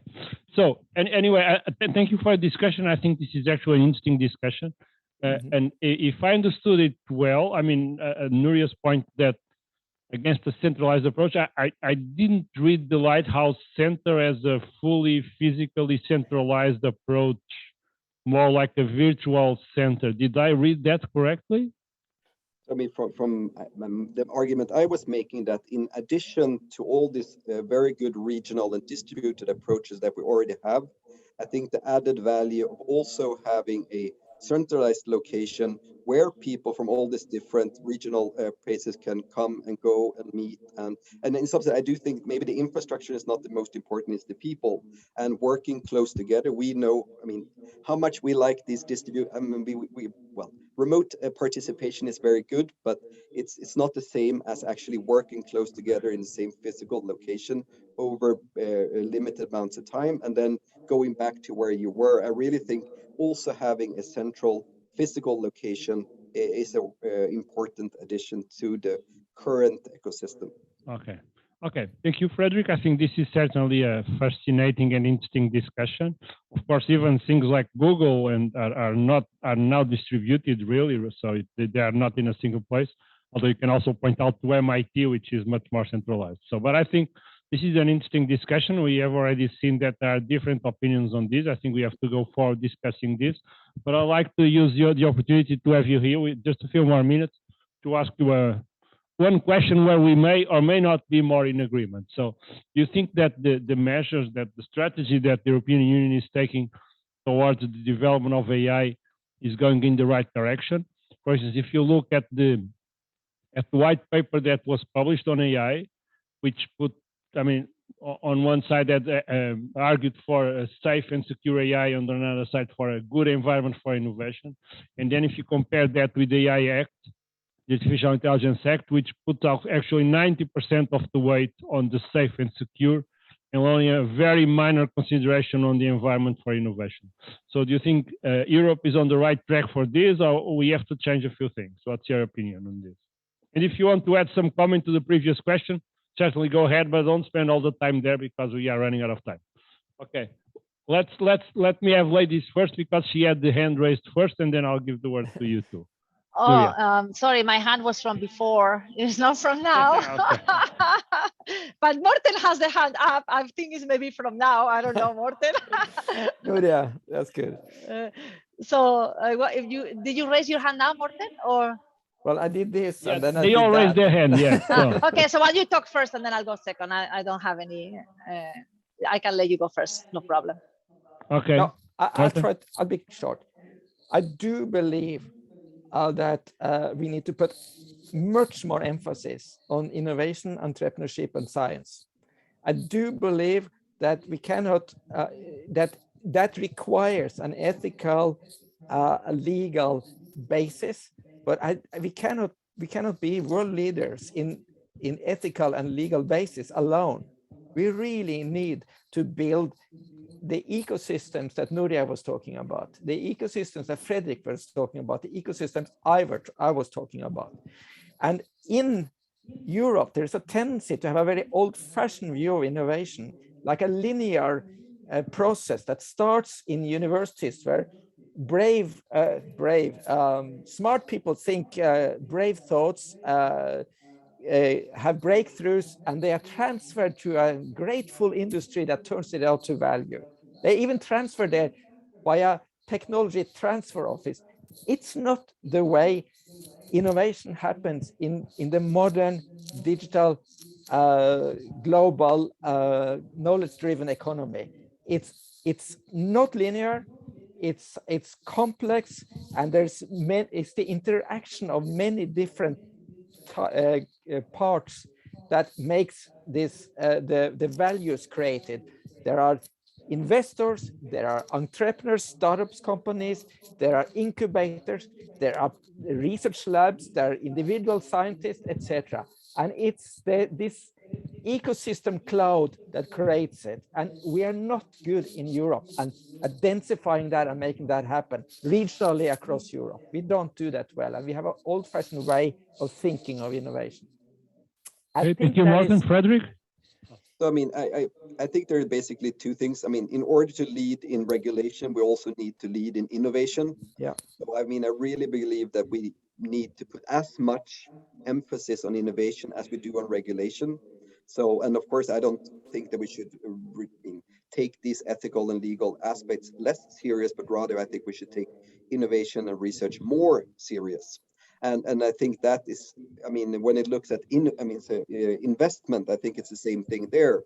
That, I mean, we are investing in good things, but we're investing too little. We need to significantly, at least an order of magnitude, more investment into innovation and research in order to realize this European trustworthy AI vision.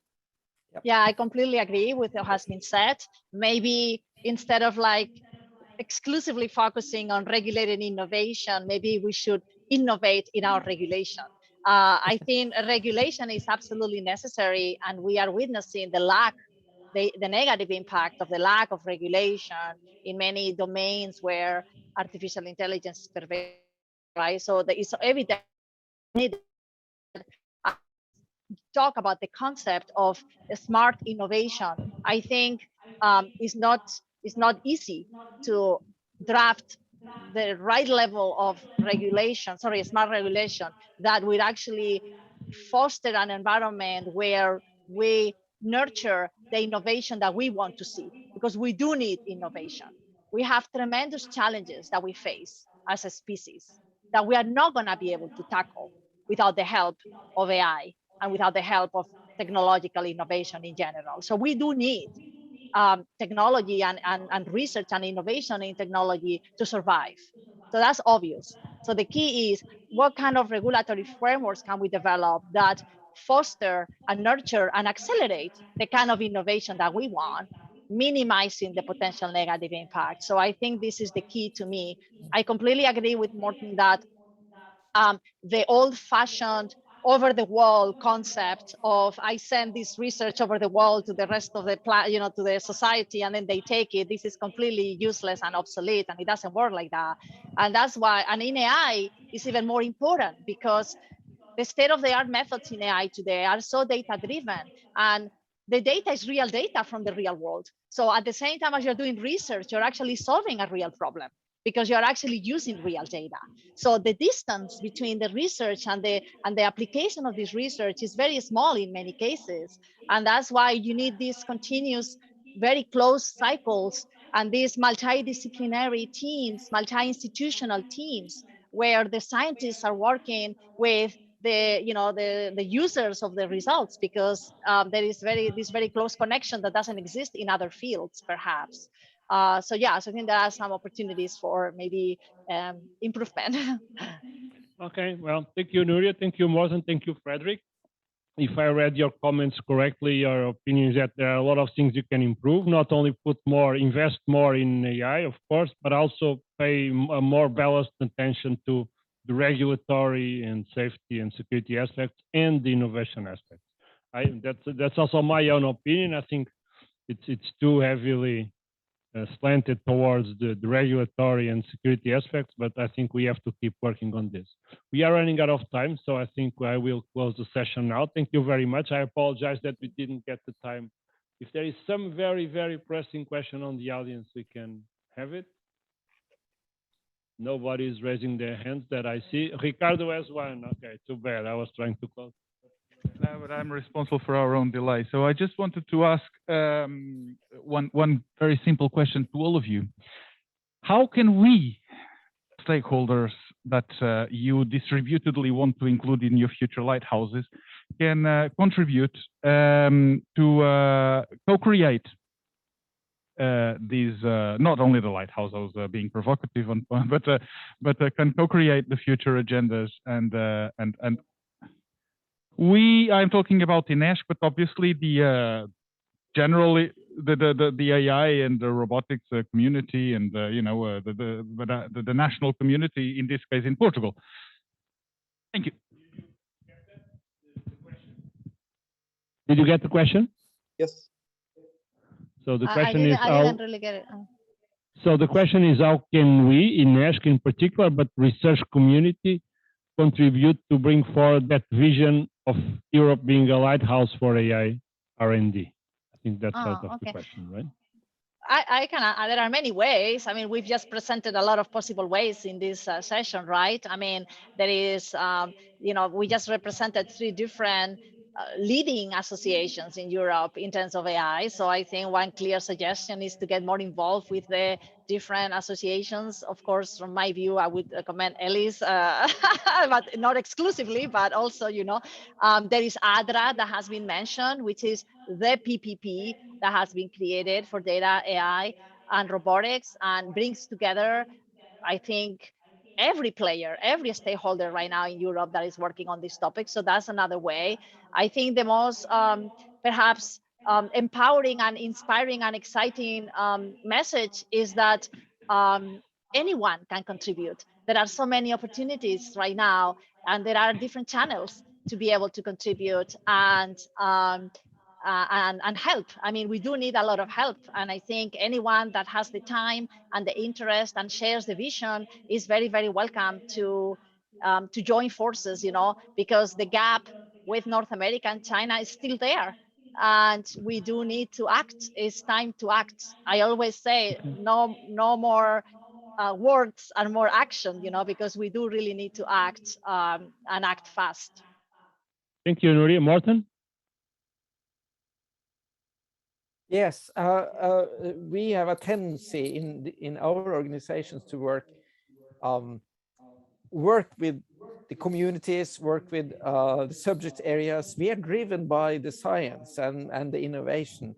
But the reality is that, unfortunately, in order to get things changed, we have to change the frameworks, the constraints we work under. And that is a political task. So INESC, I assume, has good political contacts in Portugal and possibly to the European Parliament. And I really think that we need to increase the sense of urgency among politicians and draw the long-term view of what is happening here. I think we need to do that more often, and we need to get some action going so that we actually can do what we are good at, and that is delivering excellent science and excellent innovation. But in order to do that as well, free us from being amateur politicians and help us with creating the framework that we need in order to deliver what we can best for Europe. Okay, thank you very much. So on this note, I think we can close the session. Thank you very much, Nuria, Martin, and Frederick, and thank you all for being here. I pass this. Thank you. Happy holidays, everyone. Happy holidays, Nuria, Frederick, everybody. Thank you. Ciao. I take the chance to thank you all as well, and I am pressed to say that the audience here physically needs a bio break. Maybe you at home also need a bio break. So we would like to ask for 5 minutes bio break, at 5 to 10 minutes, and we will be back here in maximum 10 minutes to allow people to go to the toilet and have a coffee if they want. And 10 minutes, please. Nibal, I know you are ready and anxious to start the next panel with Bernd and Thomas, but bear with us for a couple of minutes, okay? 10 in this case. Yes, thank And you. again, Morten, Frederick, Nuria, you were excellent. I was actually looking for a little bit more detail on that contribution possibilities, but I will get back to you certainly in the future. Thank you. And in 5 minutes, we see us again. And I got it correctly. Yes, Okay. yes. Thank you very much, Thomas. Thank you.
So you can hear me. So we make the basic tests. Yes, perfectly, perfectly, Thomas. And I have also an example for data, AI, and robotics. Oh, great, great. Prepared overnight. This is a joke. Overnight is a joke. I'm sure. It's a joke, okay. Let's wait till 2 or 3 more minutes, I guess. Should I switch on my screen? Hey, do you want to test if you can share your screen? Yes, I think I can do it. And hopefully it's working here. Yeah. Do you see my screen? Not yet. It says, okay, now it's okay. Okay. It's perfect. So let me make all this because it's saving also some time. See also the laser pointer here, I hope.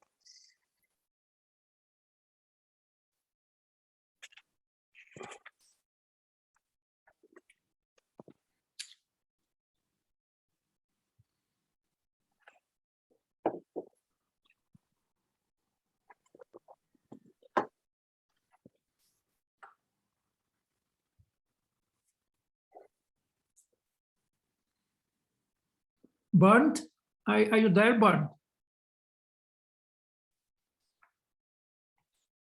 Yes, I am here.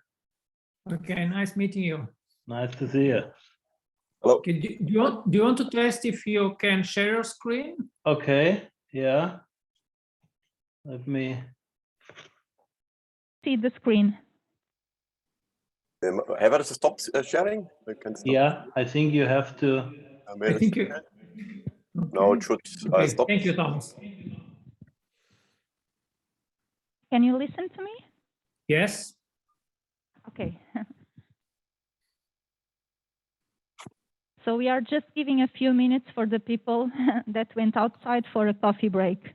Okay. But they will be back in a few minutes. I am sorry, okay? Oh, it's okay. It's okay. Or for a cigarette or something. Yes, exactly. Okay, okay. It's great one. No, Is it okay? Good. Yes, it's okay. Perfect. Then I will. How can I stop it? On the right, on the bottom. Yeah. Stop. Oh, it's okay. Thank you. Long time no talk, Thomas. Yes. Too long.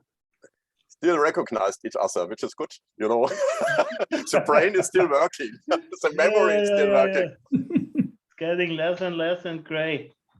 Yeah, that's normal, especially when you're working with Gaia X. This was a joke. Hopefully nobody heard this.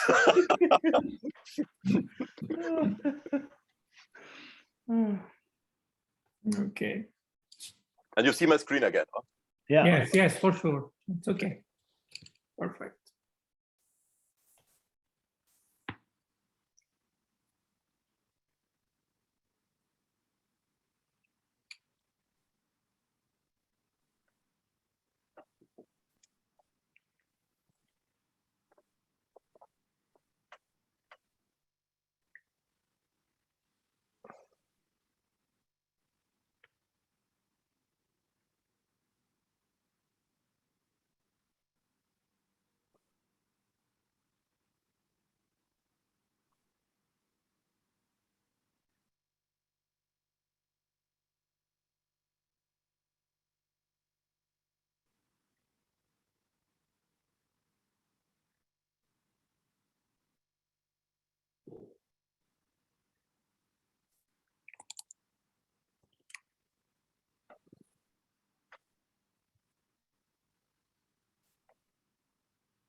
So, Anibal?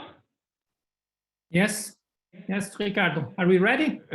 Are you ready there? Well, well, ready or not, here I go. Okay. So, thank you very, very much, Anibal, for hosting and moderating this session on data and robotics, with both associations here represented at the highest level, and we are very, very much looking forward. Anibal is part of the board, is a member of the board of INESC Tech. So you've seen the numbers in the beginning. It's one of your main stakeholders here in Portugal, and we are very, very keen on contributing, as we mentioned at the end of the last session, contributing to what we can contribute, what we can do to help you and help you add value and also add value from that process. So let's know more about it. And Anibal, the virtual floor is yours, and you're free to start when you feel ready. Thank you very, very much to Thomas and to Bernd for their availability. Okay, thank you, Ricardo, for organizing this event. It's being a very interesting event. So, and we now are moving to the next panel, which is on big data and robotics. We will be having Thomas N, president of BDVA, and then also Bernd Lipper from Robotics. So to present their organizations and to tell us a little bit about their thoughts on this topic. So we'll start with Thomas. Thomas, the floor, or shall I say the screen, is yours. Yeah, hopefully you can hear me, and I expect that you can see my slide.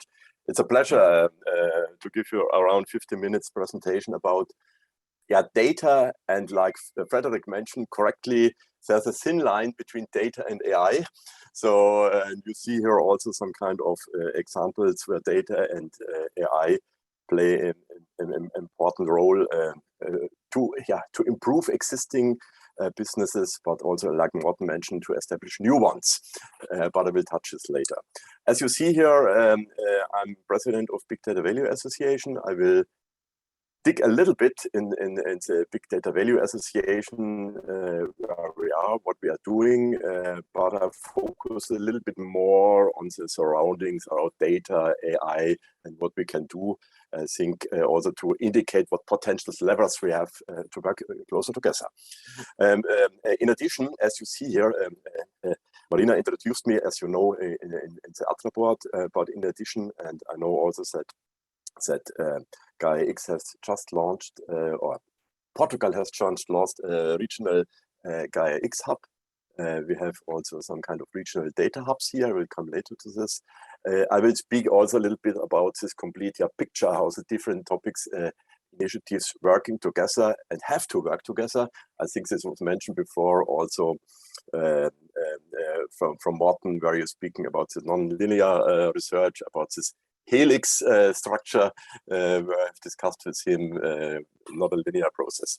But nevertheless, following Nuria's word, we need to act now. I will start my presentation. I will give you 2-3 slides about a little bit setting the scene about AI and data and usage areas in different domains. My apologies upfront, more from the manufacturing domain. This is my own turf, but nevertheless also applicable when you're looking what are the verticals in Portugal, energy, health, and so on. You can use the same method or framework in this. Then I will dig in a little bit into the BDVA, what we are doing, where we are, and then the last part will how the different parts could fit together, also in the European, but also regional context. So when you're speaking about, hope you see my screen, when you're speaking about AI, data, getting impact or getting decisions, I always like to have this end-to-end view, where you have on the one side, here is mentioned as perception, where you get maybe some kind of weather data, for example. You look at the application in the wind park system, for example, or machine data, the turbine, for example, or as a windmill. as data. This is the one part where you collect a lot of data, and you can imagine a significant one. Then you have the cognition part where you can calculate the data. You know, it's a classical control loop, but also with topics. I think Nura mentioned this with machine learning and the importance of data, and to improve again in a controlled way the processes, because at the end you want to have something more efficient. That I mentioned with a decision that could be speed, flexibility, quality, efficiency, when you're speaking about established business models, but also when you're looking in new opportunities, you can imagine based on this, you can also create a service business, pay-per-use business, and you know, also topics where we're looking at. Not to forget, but this was also mentioned before, deeply about the interaction with people, with the society. And I think this is also a strength which we have in Europe, that we have a huge knowledge base. Again, here data, which you see as a data and knowledge, how the things are running, how the relation between things are. And yes, I agree with Norton, we have to look at new business opportunities, but we should not forget that a lot of our knowledge and our economy is also based on small and medium-sized enterprises. This is what we have to look inside. As a meaning, this is somehow when I'm speaking about a framework, how the different bits and pieces are technical-wise working together. What is to create impact, where data playing a role, where AI playing a role. And you see here at the bottom, but I make it very short, AI is used from the design, from the simulation, from the running of the system, up to the services, which you see on the right side, like predictive maintenance. As promised, Anibal, you asked me yesterday, we had yesterday a short chat about how the hell AI, data, robotics are somehow visible together. You know, I brought with me a simple example. Sure, Bernd can much more getting more into details about when a robot grasping this object, then he have maybe some sensors. He collect the data to look at the object and looking what is the best point to grab the object. Maybe this here on the right side, maybe the other one is better. Maybe a third topic is better. But the question is, what is the better topics? You have a lot of AI, machine learning could play a role in detecting what are the best point, what are the best grasp to select, to catch this piece, this, let's say, irregular piece in the best way with the highest possibility. Only to make it really very, very clear how data, how AI, how application in robotics, with the robotics know-how, you know, you have to know, but here I'm by far not the expert, how the things are fitting together, what is the best grabbing point, where machine learning, in this case, fitting inside, can fit together. It's only to give a short splash about the application. Another example is here is more traditional manufacturing, stamping, where you build this form of a car, and where you have a lot of data, a lot of possibility to calculate data. And of course, what you want to achieve is improve quality, reduce rejection time, maybe to put it fast, think about my decision topic. So this is somehow when we, I like the word from Nuria, we have to act now, where we have to look how we bring the different dimension together. What is BDVA doing? BDVA is an association, several years old. We have 7 years old. We have a public-private partnership regarding data value from the former previous funding project done. There was, and this is maybe the important numbers, there was an investment during these times, not 1 to 3 billion, like Cecile mentioned, but 400 million. But more the interesting part is, because this is really an obligation, what is the investment, private investment, what you can facilitate. And you can calculate here, this is a factor 6. And when we have with 1 to 3 billion with the AI data robotics at the end, then triggered up to 10 billion private investment, at least it would be a good signal. How we are doing this, or how we have done this, or we're still doing this, because the projects are still running. We're looking what is please have a look at the right corner. We're developing some kind of ecosystem partners. We are in half industry, half academia, small and medium size, fundamental research and applied research in our ecosystem. We are looking about recommendation for innovation in our ecosystem, but also towards the community know-how and skill. I think this is essential also in the long run, and guiding standards. So for example, we are also in the, we given some consultation to the AI Act, and you have seen from Marina's example regarding the risk classes for AI, we are working also to get it visible for the society with a label, AI label, which you immediately see what system you have in front of you. And for sure, on the other side, is the system fulfilling some kind of requirements, European values, what is mentioned before. So we have also some events, and also to mention two from this year, upper left side. This was theoretically in Portugal, of course virtual, a pity. Next time, hopefully, we will have it again. Typically, we have it during the EU presidency. First half, it was in Portugal. 2 weeks ago, 3 weeks ago, we have our European Big Data Value Forum in Slovenia. And you see here, only to give some key indicators, with also today, because we are all a little bit pushed with a lot of conferences, a significant amount of attendees, which is of course good, because you get the community, you have the community, you have to think about what is needed. This is somehow a little bit about BDVA, but BDVA is not alone. And here I'm trying, we must make it in collaboration. I think it was also mentioned before. And here I have a brief sketch about, you see here on the y-axis, some kind of, let's phrase this, technology stack. You see in the x-axis some kind of technology readiness level.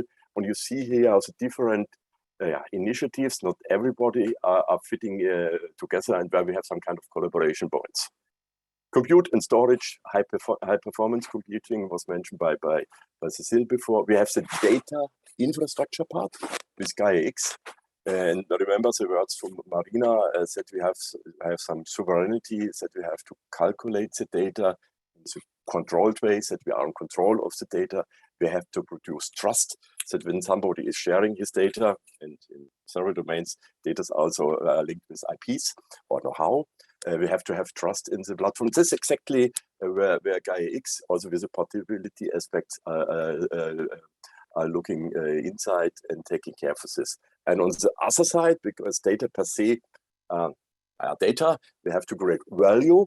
And this is exactly where we have the initiative like BDVA, Claire, EuroAI, with application fields, or also like in the robotics area, or also in some kind of verticals, which you see here on the bottom. This is somehow where we are inside, and you see on the right side also some mapping of the actual discussed initiatives. For example, the Alliance for Industrial Data, Edge and Cloud was just launched yesterday. Here we have ATRA. You know this. Marina has somehow shown this before. Here we launched a data space business alliance, that we get really the different parts together and to get an homogeneous stack. And only to make it very clear, we have also tomorrow a brokering event. I think yesterday I heard from you that some of your colleagues are participating, because you know there were some calls for European data spaces just launched outside. This is, let's say, nobody can do it alone. We have to collaborate, and this is somehow a partial view on the stack and how we are acting. As BDVA, we have a so-called spaces, also close to the people who need this, companies, big and small one, or research institutes. So we have 36 hubs around Europe, focused on data and industrial AI.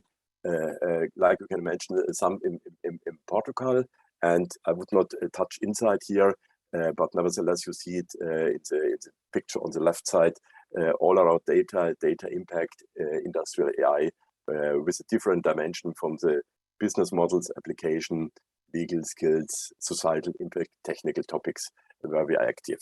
And when you're looking here in the landscape regarding the Gaia-X hubs, you know, Portugal has just launched a thing. We have this distributed around Europe, and we're just bringing the different parts together, because at the end, with the AI data robotics, with the Data Space Business Alliance, really to have a single access point, really to paving the way for data economy with AI, with the application, with the impact. That's what we want to target for. So now my last slide, not to overshoot the time, but I can make this very, very short because Marina has shown a similar slide before. I think Morten also shown a slide, and I want only to catch you to look at these two graphic, or this graphic on the left side. When you looking what is the prognosis in the next 10 years or 8 years about AI business applications.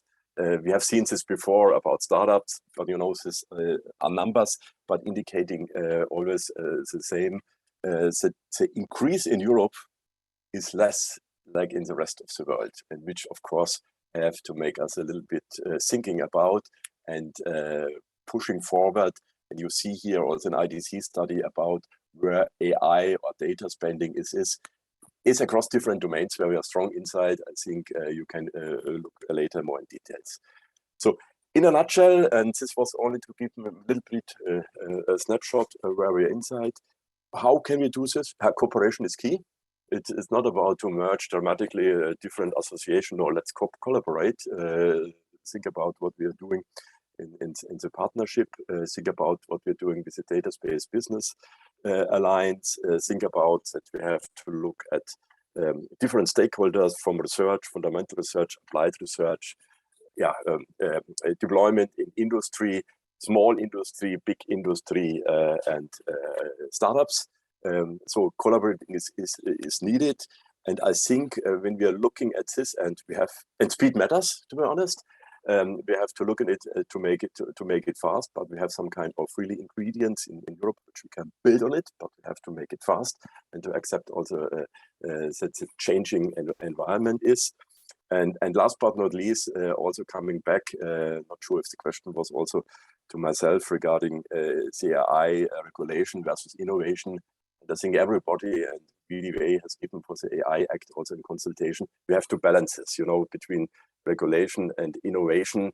I think with the AI risk framework, which Marina said before, and with the comments which we're all giving to them, there are some kind of red line inside what we can do to fulfill the European values, because at the end, this could be also a competitive advantage around the world, but also not to over-regulate or smart regulation, I think what Maria mentioned before.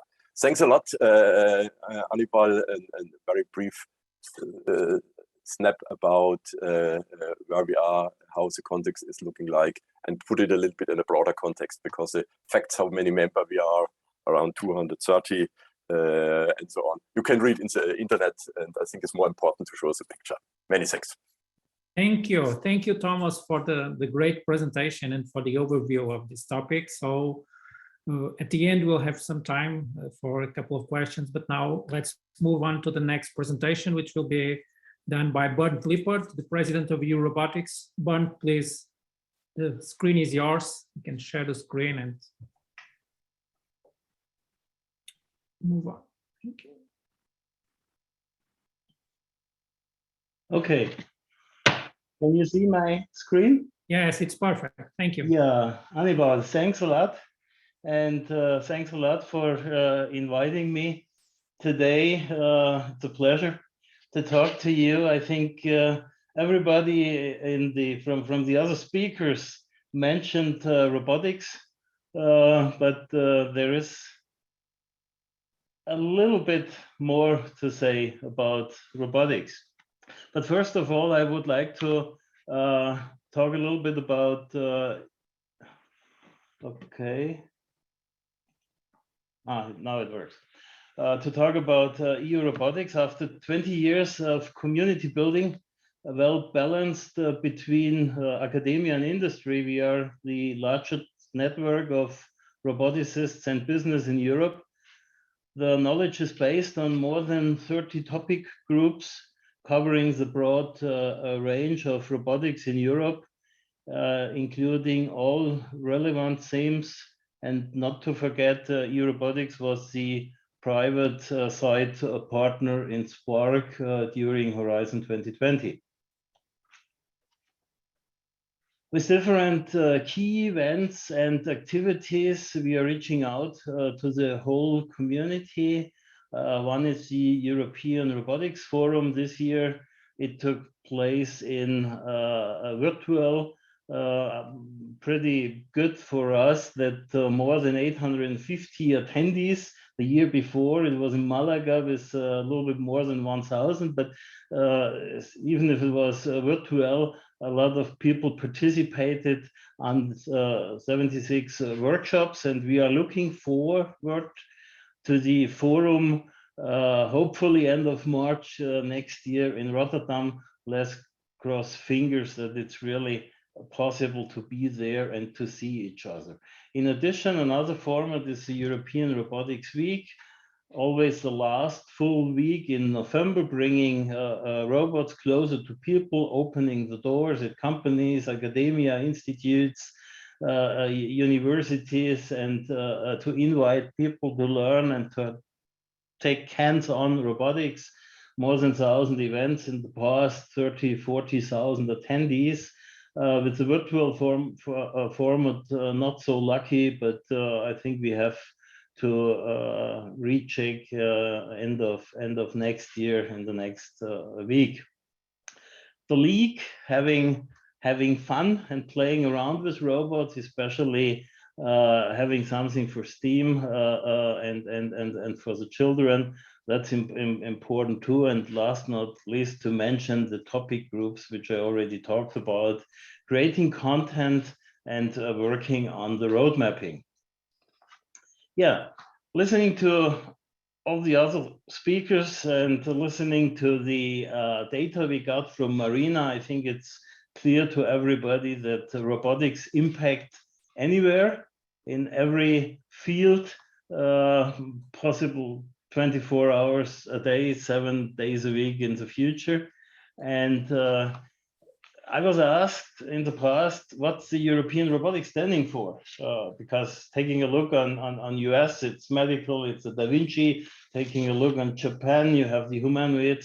What's Europe standing for? And we recognize it's so many companies, especially in the service robotic field, so many peripheral developers and institutes, that it's a broad range, and Europe is covering more or less everything.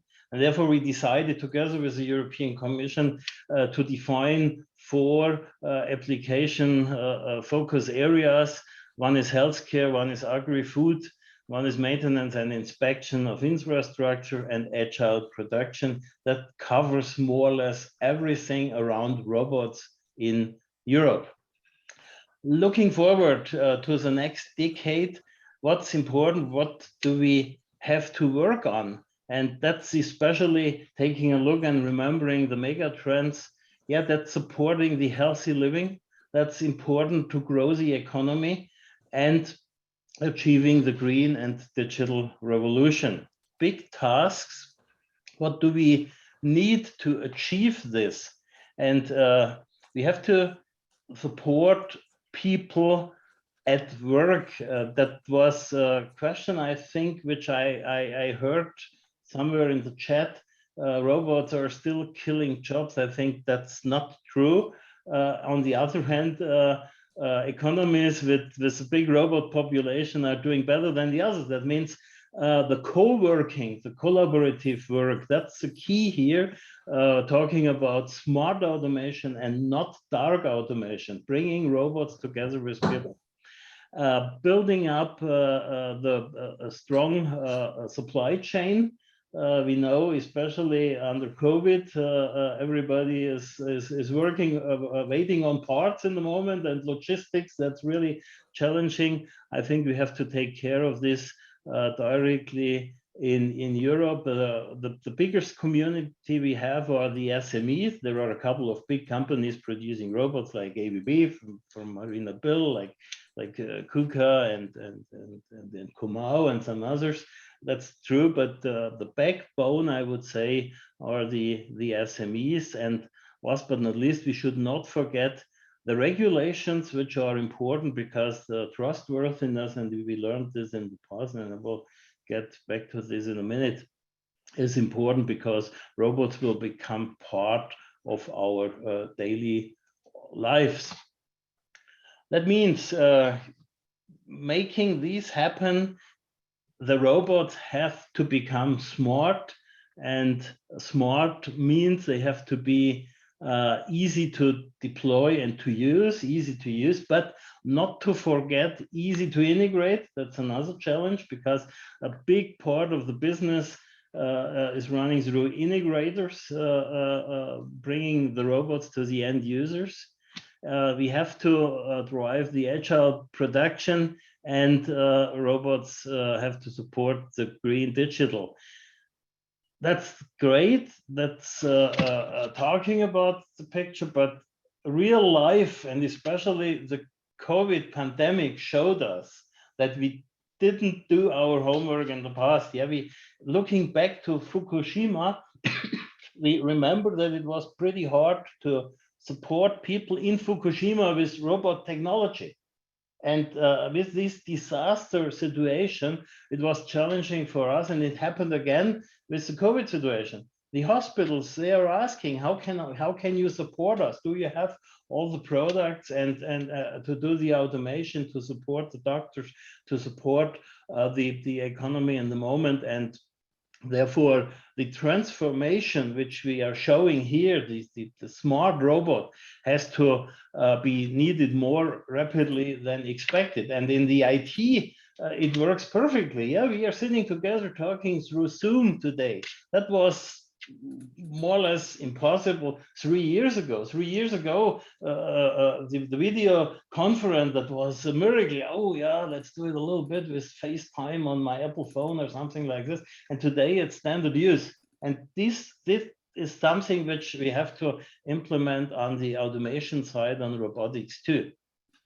AI, for sure, a part of the solution, making it the robots intelligent. And we have the community here. That's what we learned. Yeah, 50% of the papers are coming from Europe, which means we have the knowledge. That's great. But in addition, yeah, we have to combine this knowledge in AI with excellence in robotics. And we are really lucky in Europe, because in Europe we have a strong economy, we have a strong robotics economy, and the key is to combine this in a world using the best expertise in mechatronics combined with the best expertise in robotics. But not to forget, we have to ensure that ethical and legal constraints are never ever compromised, which is challenging, and we have to work on this. But it's not all solved. If you take a look on Moravec's paradox, you will see that AI, the Go example, playing Go or playing chess, no chance for humans to fight against artificial intelligence. But if you take a look at the pictures, taking these small bricks and playing around and being creative and not only completing things, that's challenging. And therefore there is a lot of work to do on this side. And on the other hand, if we take a look on robots, if we combine this with smart machines, robots have to become AI has to become physical, and the challenge is then that the robots are naturally with us. We should not get in fear of them. It should really create additional help, and this altogether needs integration, not only convergence, like the title of the session today, but integration. That's important, because there is a big overlap between AI and robotics. AI that's not only a robotics, and a robotics that's not only AI, but this big overlap, this embodied AI makes it so interesting. And that's the combination of cognitive mechatronics and motion with intelligence. That means to have these smart robots supporting us 24/7. And for this embodiment for the physical system, there is a lot of work still to do, because if you compare the IT world, the software world, with the mechanical world, we will recognize that the mechanics are much more. Decades ago, it looks like a dinosaur, far away from a smart mechatronic system replacing or supporting humans in the daily business. It's heavy, it's big, it's slow, and therefore we have to develop advanced electromechanics. We have to work on new materials, on lightweight materials. We have to work on nanomaterials. The reliability of the system is key, and the advanced engineering is one part, because it all has to run in simulation, because without simulation, without the usage of the data, and therefore we're really thankful that from the colleagues from the data community, we are getting all these data support. It's not possible to develop these systems. So where do we need AI to get really to these smart systems? Yeah, we need AI in the physical machine, but we need AI in addition in design and development. We need AI to make the right decision, and this creativity needs to be trustworthy. That's what we learned. It has to be physically safe and dependable. It's a difference if I'm talking about a smart soft bot, weather forecasts, stock markets, and so on, or if I talk about a robot standing beside of my bed, watching my health and supporting me. And therefore, we are pretty sure that our friends from the other association, from AI and from data, will support us and will solve a lot of these problems. That was the main reason why we got so happy when the Commission asked us, together with Thomas, with BDVA, to create and to start thinking about this ADRA, this private part of the new partnership, and together with the colleagues from the AI communities. And I'm very happy that after a long time, I saw them all again today in the chat here, that we are able to first to do the warm-up and to develop the SRIDA, the research development and for deployment agenda for the next decade, and then founding the ADRA association. We are proud to be a founding member. But on the other hand, we have to work on this European robotics roadmap through the next decade to make this mechanics, the mechatronics, available, to find solutions for the market, to solve the use cases which are out there in the market. And therefore, we would be pretty happy if you are interested in supporting us, if you would join, for example, the next forum, discussing with us, working on bringing the use cases, discussing it with the specialists from academia and from industry, and supporting us in the topic groups, developing this broad grassroots information for the road mapping process. Hopefully, I got the message transported. I got the message through. It's all about embodied AI from our view, in addition to what we get from data, from the data world and from the AI world. And we believe strongly that that's key, and Europe has a perfect future in this area. Best and the bigger startup community in robotics is located in Europe. 1/3 of the service robot companies are located in Europe, and that's a big value which we can add, like the BDVA approach, which we can add to the whole story. Thanks a lot for giving me a chance to talk to you. Thank you. Thank you, Bernd, for the excellent presentation. Thank you for joining us. So I think we still have a few minutes. We are just at the end of the time we have for this session, but I think we have a couple of minutes for one or two questions. I don't know if in the people that are remote or in the room, if there is any question. I don't see anyone. I don't know. I don't think so for now. If there are questions, I would like to ask people to raise their hands physically. Yes. If there are not, we can see if there are questions online.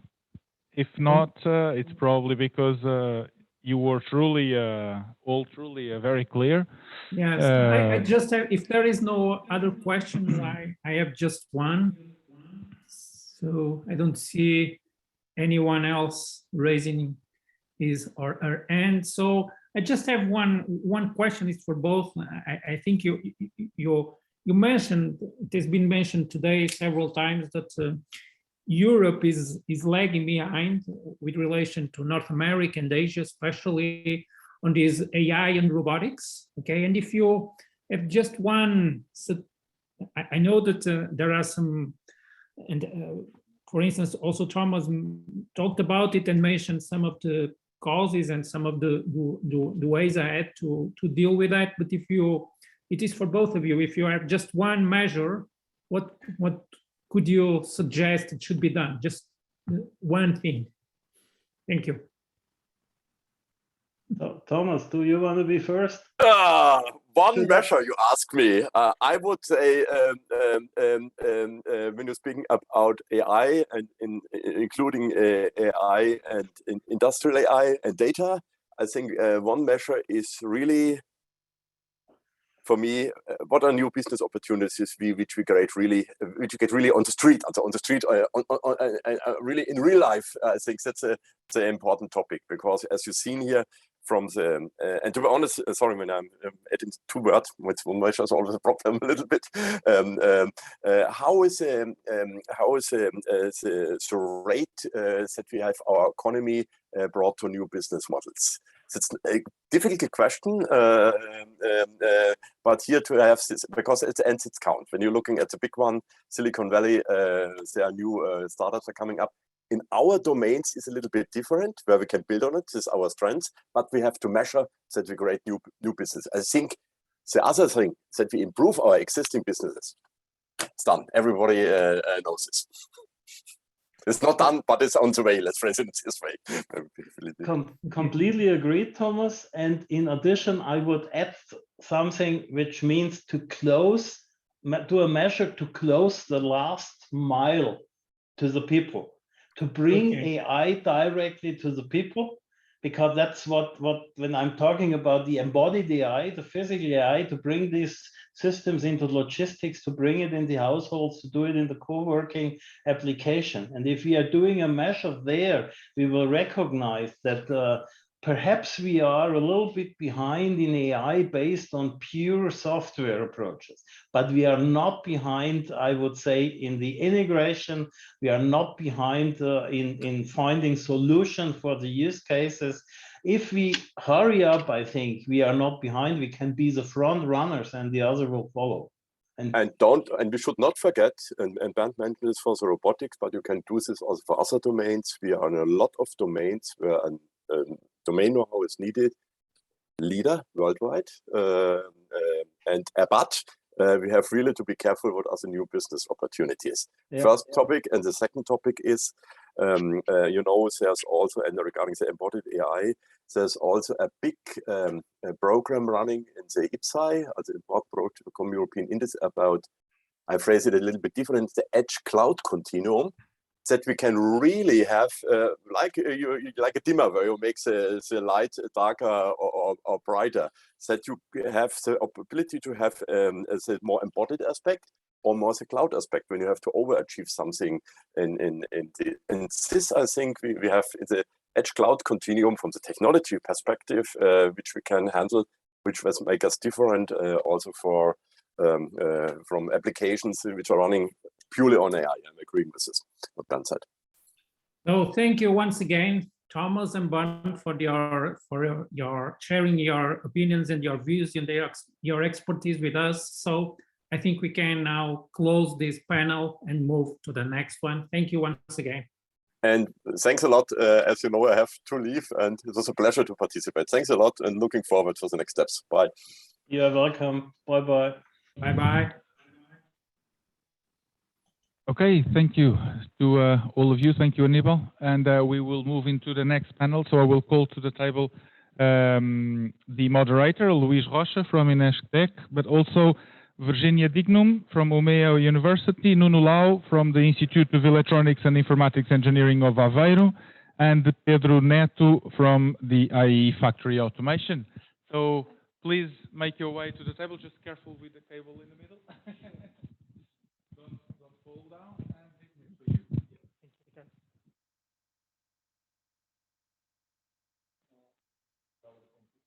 yes, you just need to plug on. Yeah.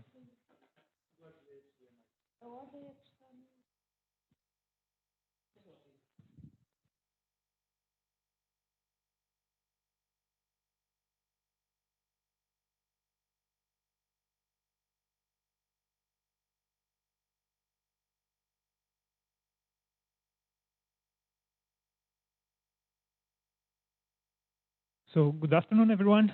I would like to start this session by welcoming our experts, our speakers, and thanking them to accepting being here and to share their expertise on different domains of AI, robotics, from a more practice point of view. I also would like to welcome the audience that is here physically and also remotely. And I think without further delay, we can start with the first presentation that will be made by Virginia. Thank you. Thank you very much for the introduction. Thank you for inviting me. It's actually my pleasure to be here today. I started my AI career at INESC. Probably many of you don't know, but I did that in '86, when most of you also didn't know that AI exists, or you yourself didn't exist at that time.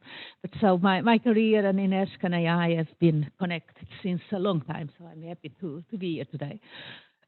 I'm going to talk maybe not so much about the practical or the technical aspects of AI, but mostly about the impact of AI in society and how can we use what we know and what we should know about this impact of AI in society to really develop truly responsible, trustworthy, and societal, human-centered AI systems like we have been hearing about today.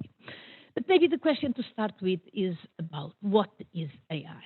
And it's a question which is probably sounds very stupid to most of us. We all have listened and learned definitions of AI from textbooks for a long time. But if we notice how people are talking about AI nowadays is quite far from those definitions from the textbooks. Even today, we are talking here today about AI as being AI, data, and robotics. And somehow those things are related together. If you listen to the media, AI, magic, and science fiction are more or less all the same thing. And if you listen to a lot of people, AI and computation is the same. Everything is AI nowadays, and there is nothing which is not AI. And if it was not AI, we better make it quickly AI, because it's where the interesting stuff is. AI is definitely not magic, but it's also important to realize that AI, as we are using it nowadays, is not completely artificial and is also not definitely intelligent. I'm not going really to go into these details, but what is really important as we talk about responsibility in AI, about trustworthy AI, about human-centered AI, is to realize that AI applications are not alone. They don't exist in a vacuum, and when we refer to responsibility, to trust, to human-centeredness and everything like that, we really need to look at this social technical ecosystem in which every AI technology and software or hardware exists in this part of. So AI as a technology cannot be separated from AI as an ecosystem. And that includes most of us in this room, but includes most of us as users, as developers, as policymakers, and so on. We really need to take this into account. This is something which we as engineers or computer scientists don't really know or like to do. And that's why today I'm also going to push forward the idea that AI is a multidisciplinary field and one in which we really need to integrate many, many other disciplines. We know all about the many success stories of AI, which sees as AI as a rational entity, solving problems, doing diagnostics, robotics, pattern matching, and so on, in usually a rational and efficient and accurate way. A lot of what we are doing in AI is still, and for a large part, will be a little bit of all what can be and should be done in the world. And at the same time, next to these all success stories, we also are increasingly seeing the reality in which each one of us and our societies are more complex than what we can model or expect models to understand. We all are more than our data, and commodifying or datification of people and societies leads to unforeseen and unexpected problems, and mostly leads to the fact that such a rational approach is one which is known to lead to exclusion, to lack of diversity, to injustice, to unfairness, and so on. So we really need to combine what we can do good with AI, and actually the worst we can do with AI is not using AI when it could be used to improve it for all of us, but we have to combine what we can do with AI with what we know that AI can lead in reality. So responsible AI comes and starts from the realization and what many people are calling the question zero. Should we be using AI? When? What is the type of technology? What can this technology do? What can this technology not do? And how are we going to balance both for the benefit of mankind, like Frederick Heinz also, and many others have described today? And together with this question, this is a question of power. Ones who can answer these questions have the power to determine what AI can do. If you are not part of the ones answering these questions, you don't have the power to determine what AI can do for you, with you, or about you. So we really need to discuss all these underlying questions of who has the power to decide, who is going to be involved, what kind of values are we taking into account, and how are we going to prioritize these many different values and many different interpretations that all of us, organizations, institutions, cultures, and so on have.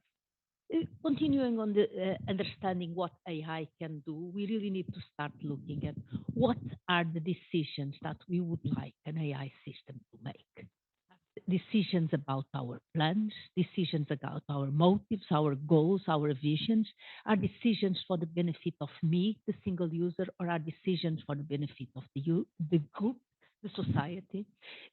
How can we align AI decisions in a field, in a space in which we know that what is socially accepted is not always ethically or morally acceptable, and not even, in many cases, legally allowed? So how we balance, and especially knowing that we cannot have it all. We need to make choices. Who is going to make these choices, and how are these choices going to be made? Many of these questions is what many organizations around the world have been thinking and discussing for the last 5, 6, 10 years, maybe. And many guidelines, principles, documents have come out. The very latest one is the one from UNESCO just a few weeks ago. But many other groups have really come out with the principles, the guidelines, the definitions of what they think, these groups, that AI should or should not be doing. It is great. It's good to know that all these organizations, and I have here only a short list, but I believe that there are a few hundreds of them by the moment. It's good that they are all involved and concerned about this. It's good to know that what they come up about being the principles and the guidelines for AI are not so different from each other. At the end of the day, no one wants irresponsible or unethical AI. So that's a kind of the bottom line. But all what we want in terms of transparency, accountability, human rights, diversity, and so on is in one way or another, shared by all these principles and guidelines. What is the difficulty here is that those principles and guidelines are described at such a high level of abstraction that first is very difficult to disagree, but secondly and mostly it's very difficult to interpret and to implement. It's easy to say that AI should be fair. How we are going to implement technically in the computational systems fairness, and moreover, how are we going to verify that these systems are fair? Those are things which are still a long way from being defined.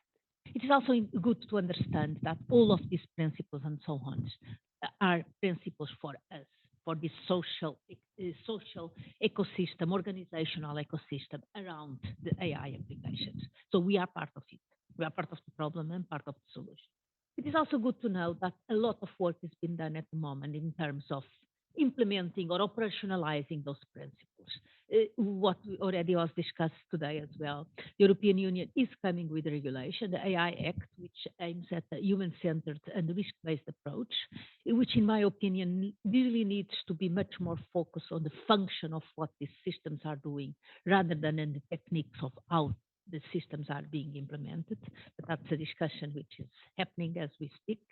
But there are other ways and other organizations which are trying to really moving into the operationalization of these systems in many different ways, through standards like the IEEE or the ISO, through the definition of advisory panels, ethical boards or ethical officers in many large and smaller industries, through the development of assessments and monitoring and frameworks to support organizations, understanding and defining where they are, where they want to be in terms of responsibility in the development and use of AI. But what we also really need to increase all of us to work is on education and training, such that all around us, all citizens, all consumers, all in the world are aware of and can participate in the discussions and be involved in the work that it's done. Another issue that we have been discussing a lot today is the discussion of innovation.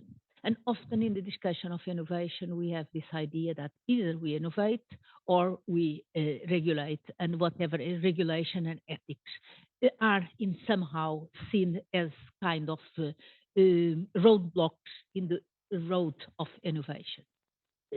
What I often talk about these issues also with policymakers and large industries. Firstly, is that often we take a very lazy approach to innovation.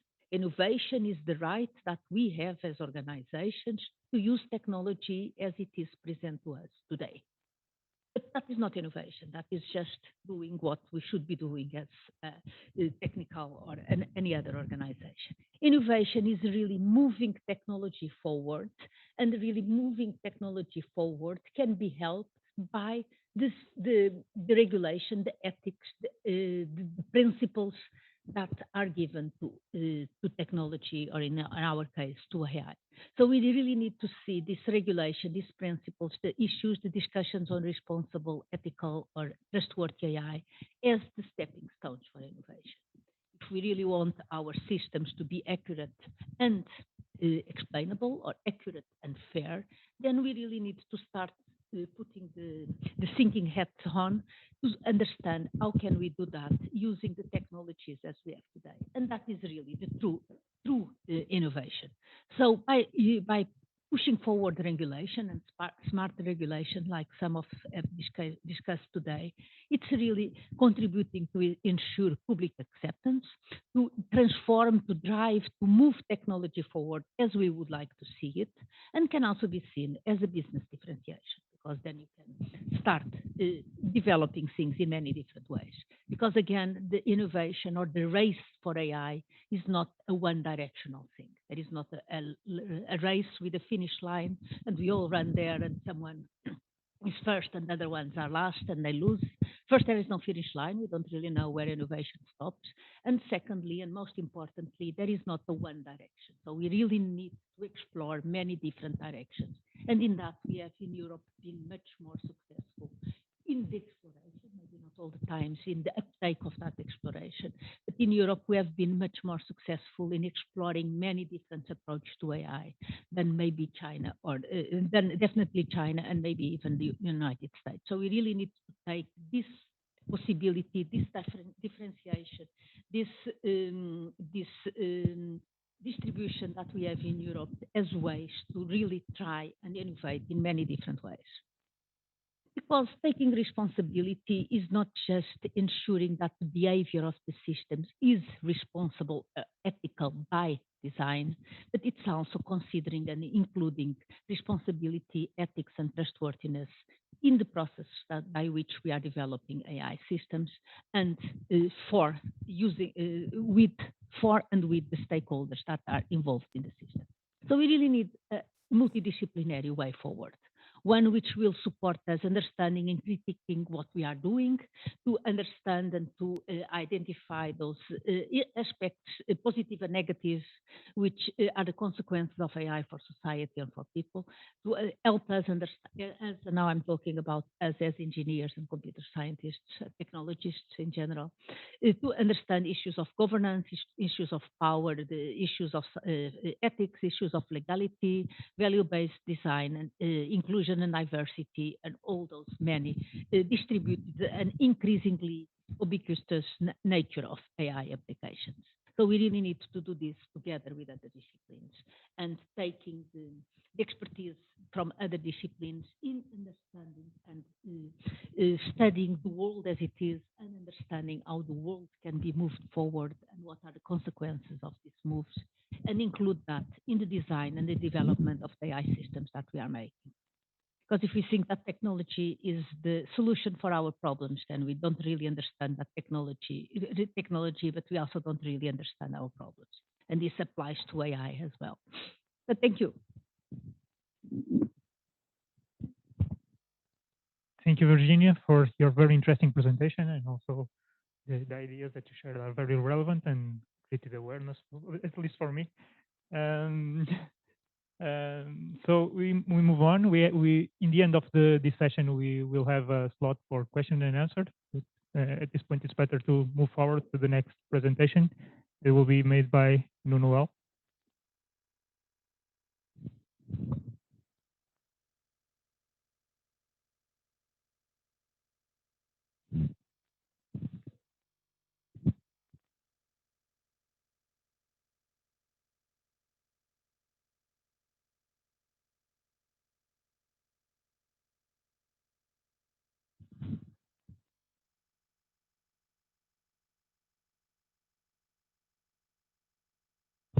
Let me start by thanking you for the invitation. It is a pleasure to be.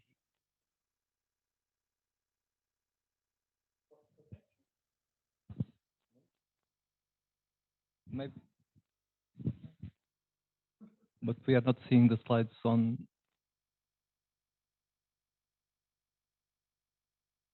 Fine, I am. Yes, of course.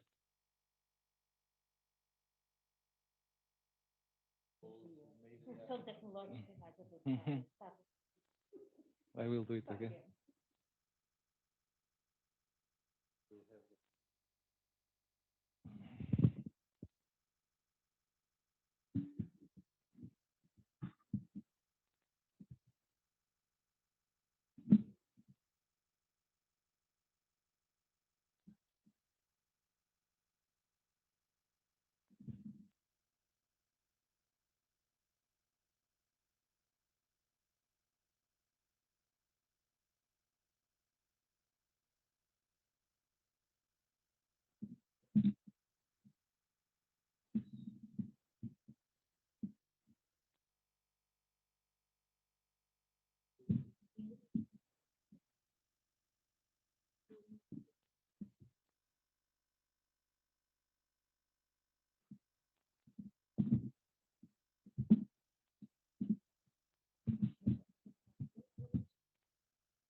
sorry everyone, we have here a problem with projecting the slide. But yeah, probably we'll start with Pedro while Nuno tries to solve the problem here.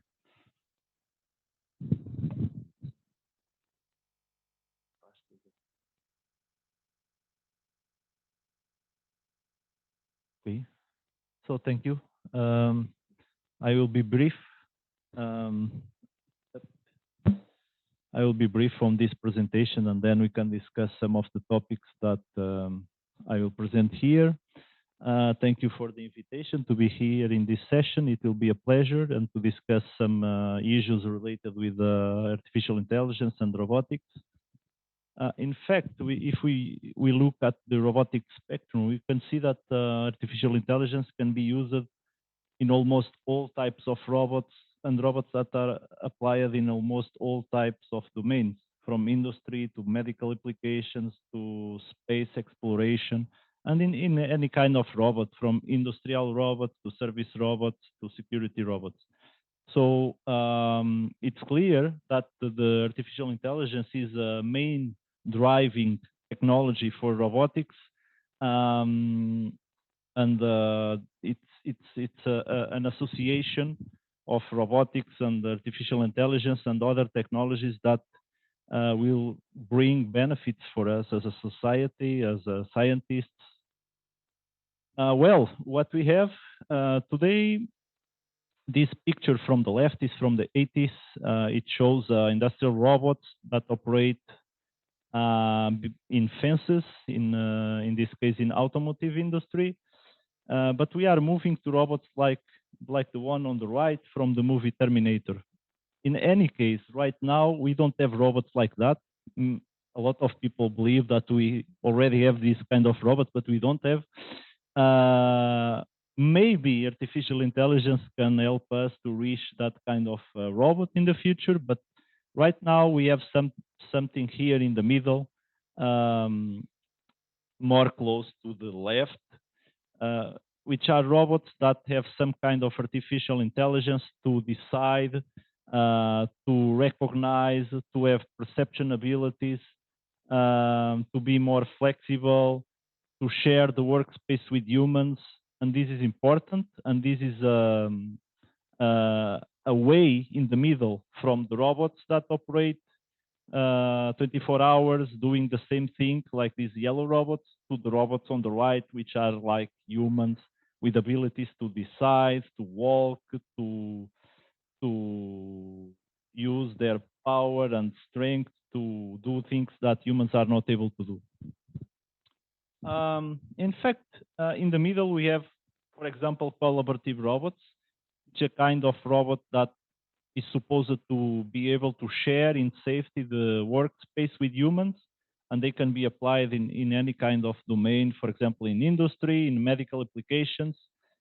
Here the idea is to combine the best abilities of humans with the best abilities of robots. So the humans can use this kind of robots as a third hand, can be supported by this kind of robots. Here on the right, you see some pictures demonstrating that on the top, the robot is protected by fences, and there is no interaction or direct interaction with the human.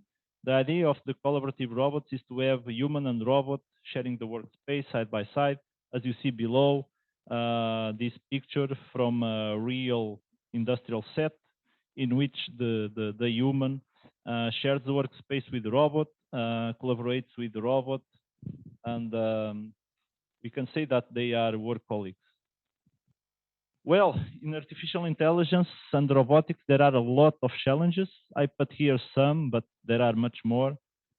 One of them is related with the robot autonomy. Yes, artificial intelligence can help robots to be more autonomous.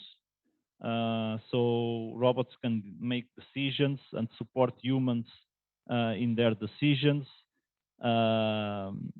Also, another topic is interaction. Humans need to interact with the robot. The interface with the robot is very important. So one of the goals is that robots can be used by non-experts, by ordinary people. So like we did before with the computers that today can be used by almost any people or phones. We can say also that the interfaces for the smartphones are really intuitive to use today. So this is the idea, have robots available to be instructed and to be controlled by humans as humans instruct other humans or as humans teach other humans. And this includes also the physical contact with the robot. And in this case, artificial intelligence can help a lot to make or to help the robot or empower the robot to make some decisions on these topics. The other one is learning. This is very, very important. And here again, artificial intelligence is key.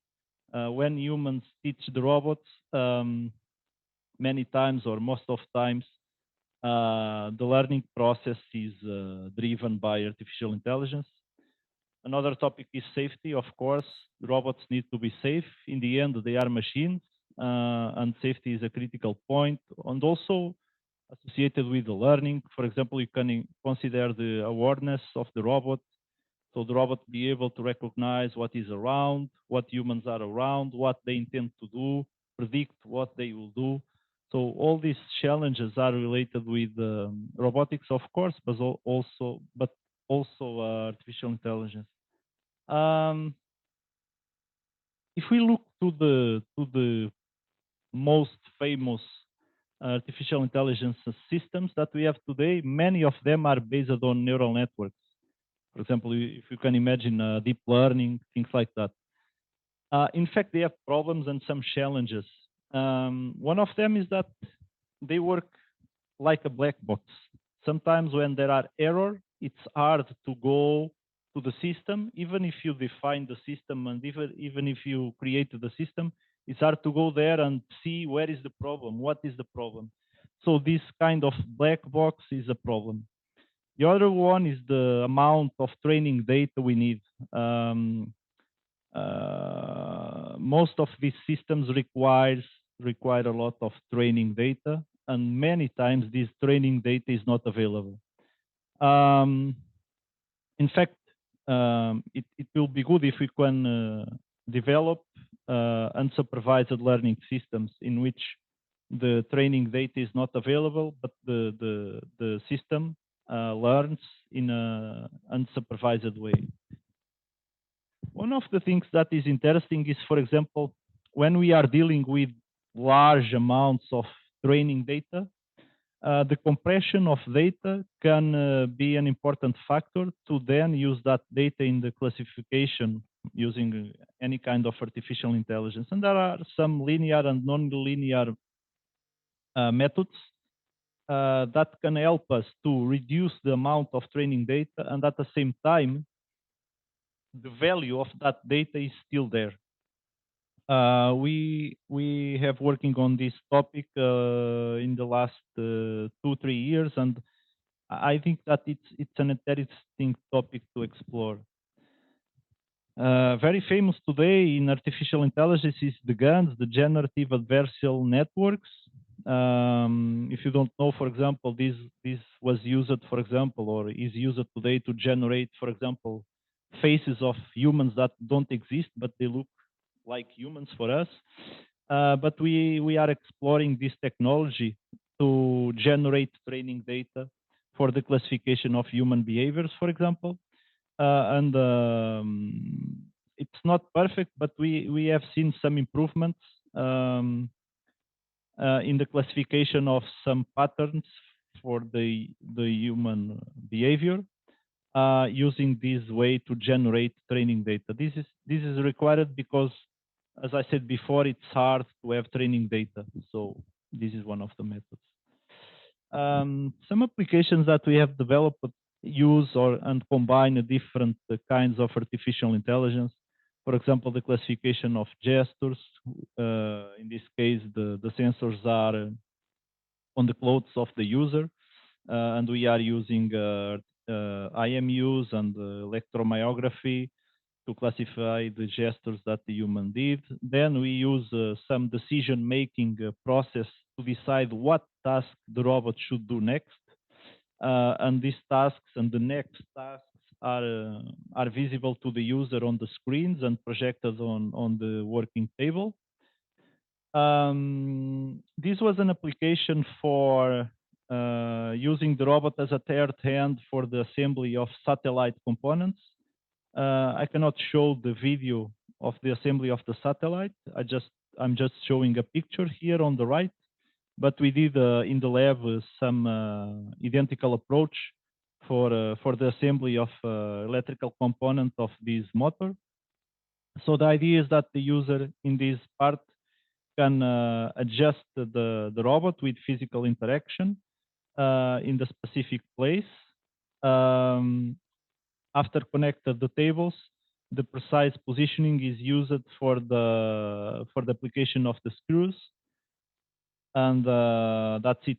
The idea here is to have the robot supporting the human activity. So as you can see, the robot is not doing the same thing 24 hours a day, but it's just used as a tool to support the human activities.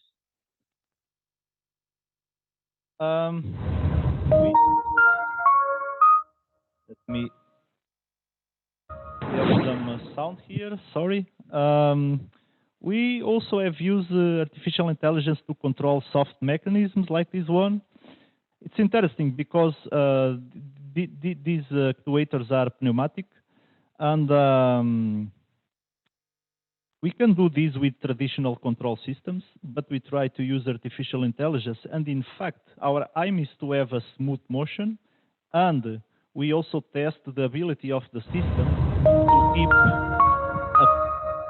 to keep the bending angles we want, even if the fingers have some kind of leaks of air. So the idea here is that the system can keep the control even if we have problems in the fingers. Another thing is related with the reinforcement learning is today a very hot research topic. We have using it for decision making in the manufacturing, for example, to decide the next task to be done, and the system learns with the human while they are interacting, so learns with the experience with the human. And then we have also using it for control systems like the one that you see here, which is a kind of sim to real application. So we learn in simulation. As you can see here, we are using a software named VREP. And then the system, the knowledge we learned is transferred to the real robot. But there are still some limitations on this system. You see that the system is able to keep the pendulum, but for a limited period of time. But this is also due to the limitations of this robot. Anyway, the idea is learn in simulation and transfer the knowledge to the real system. And reinforcement learning is a good tool to do that and can be really interesting to develop, not only at the scientific level, but also in terms of application. And that's it. Thank you.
Sorry for the technical problem that we had before. I am Nuno Lau from the University of Aveiro, and it is a pleasure to be here. So thank you for the invitation. And I will present a link between robotics and AI and some competition case studies in which we can use competitions as a framework to foster developments in the link between robotics and AI.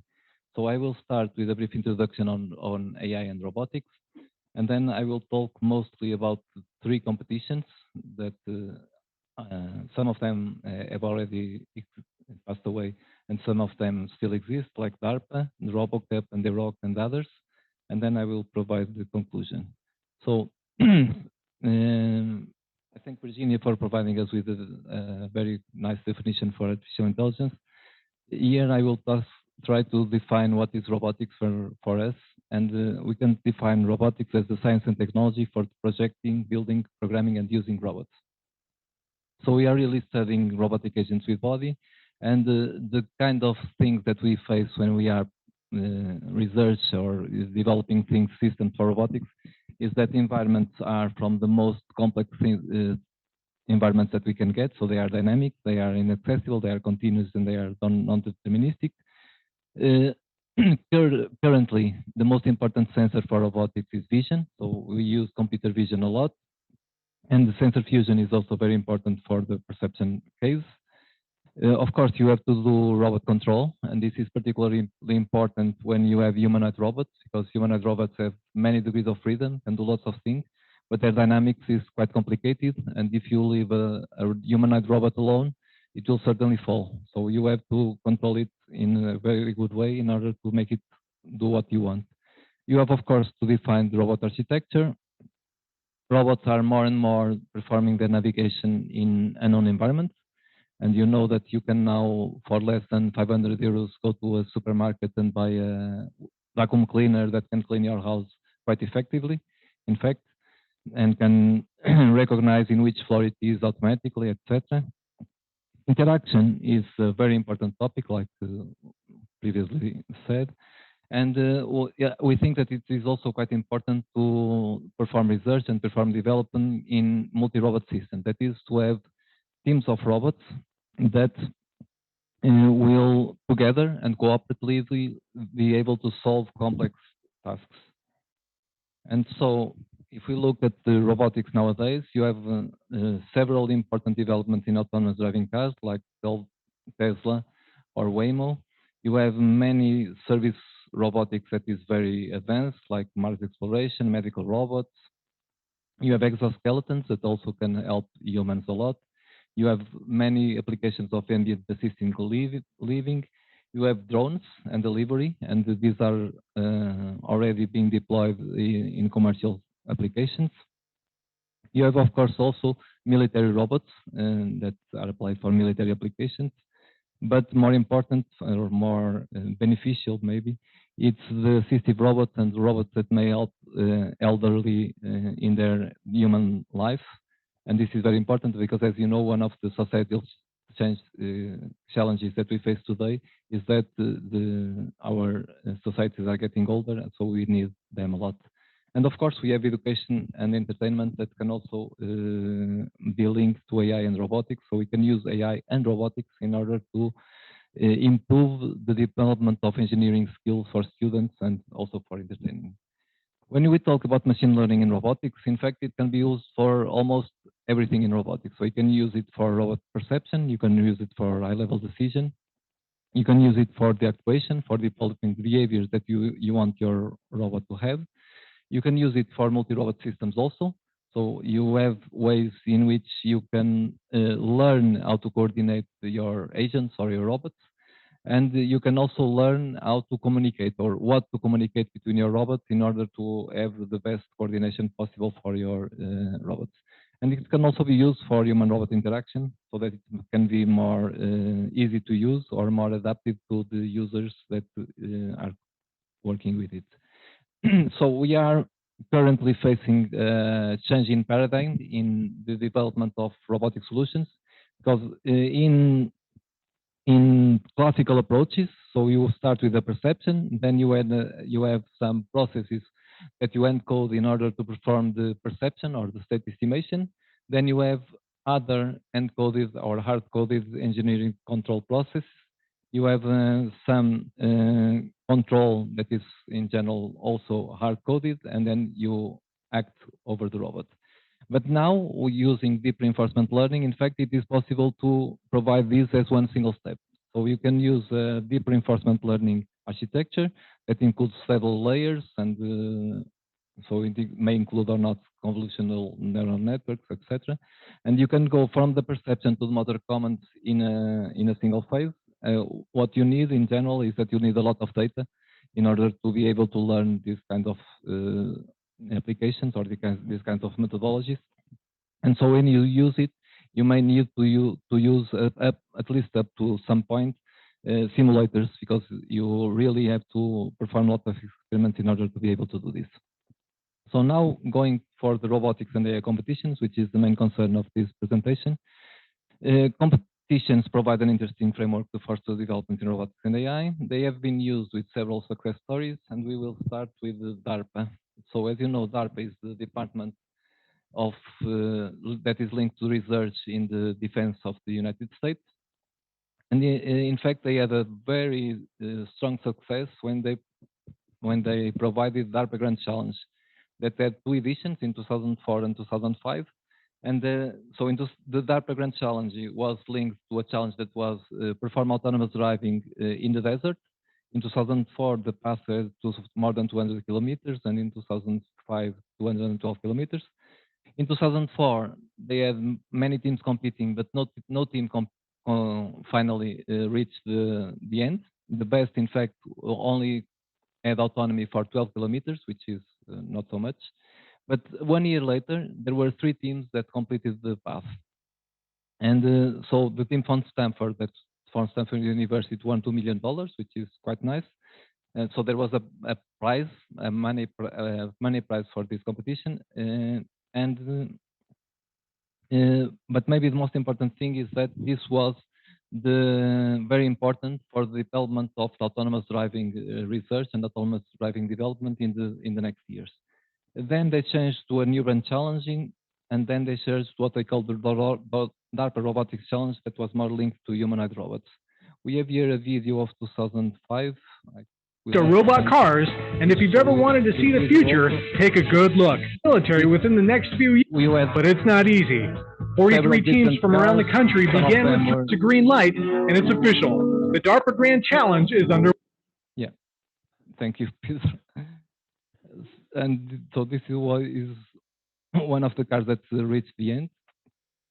And you have here the Stanford car that in the beginning had maybe a strange turn, but then it was very successful and it reached the end and it won the prize money, and it was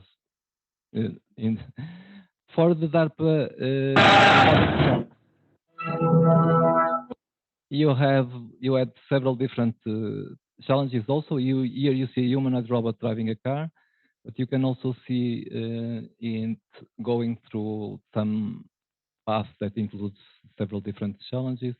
You can see him climbing a stair. You can see it cleaning some environments. You can see it opening some doors or making a hole in a path. This can be very important. For example, turning this can be very important if you have a rescue situation in which a robot must go there and close some paths of fluid. It can be one of the applications. Now going for RoboCup. So RoboCup is an initiative or a joint project that started in 1997. And it had soccer as one of the central topics, and I will talk about this a little bit later. But mainly, every year it provides several competitions around the world, but one world championship that has already been executed in almost every place in the world. So it was already in the United States, in Brazil, in China, in Japan, in Singapore, in Australia, and several places in Europe, including Lisbon. I think it has never happened in Africa, but apart from that, it's quite interesting or diverse. and it also every year it provides a RoboCup symposium where people present the technical research that they had during the year. As a final goal for RoboCup, they started right in 1997 to say that by the year 2050 it should be possible to develop a team of fully autonomous humanoid robots that can win against human world soccer champion team. So 20 years have passed. We have maybe a little bit less than 30 years to do it, but lots of developments have already been made. One of the problems, as I said, was soccer. I think soccer was chosen because it is a very interesting topic, because it is at the same time easy and complex. It's easy because anyone seeing robots playing soccer will understand what is happening. So they want to score goals and they want to prevent from suffering goals.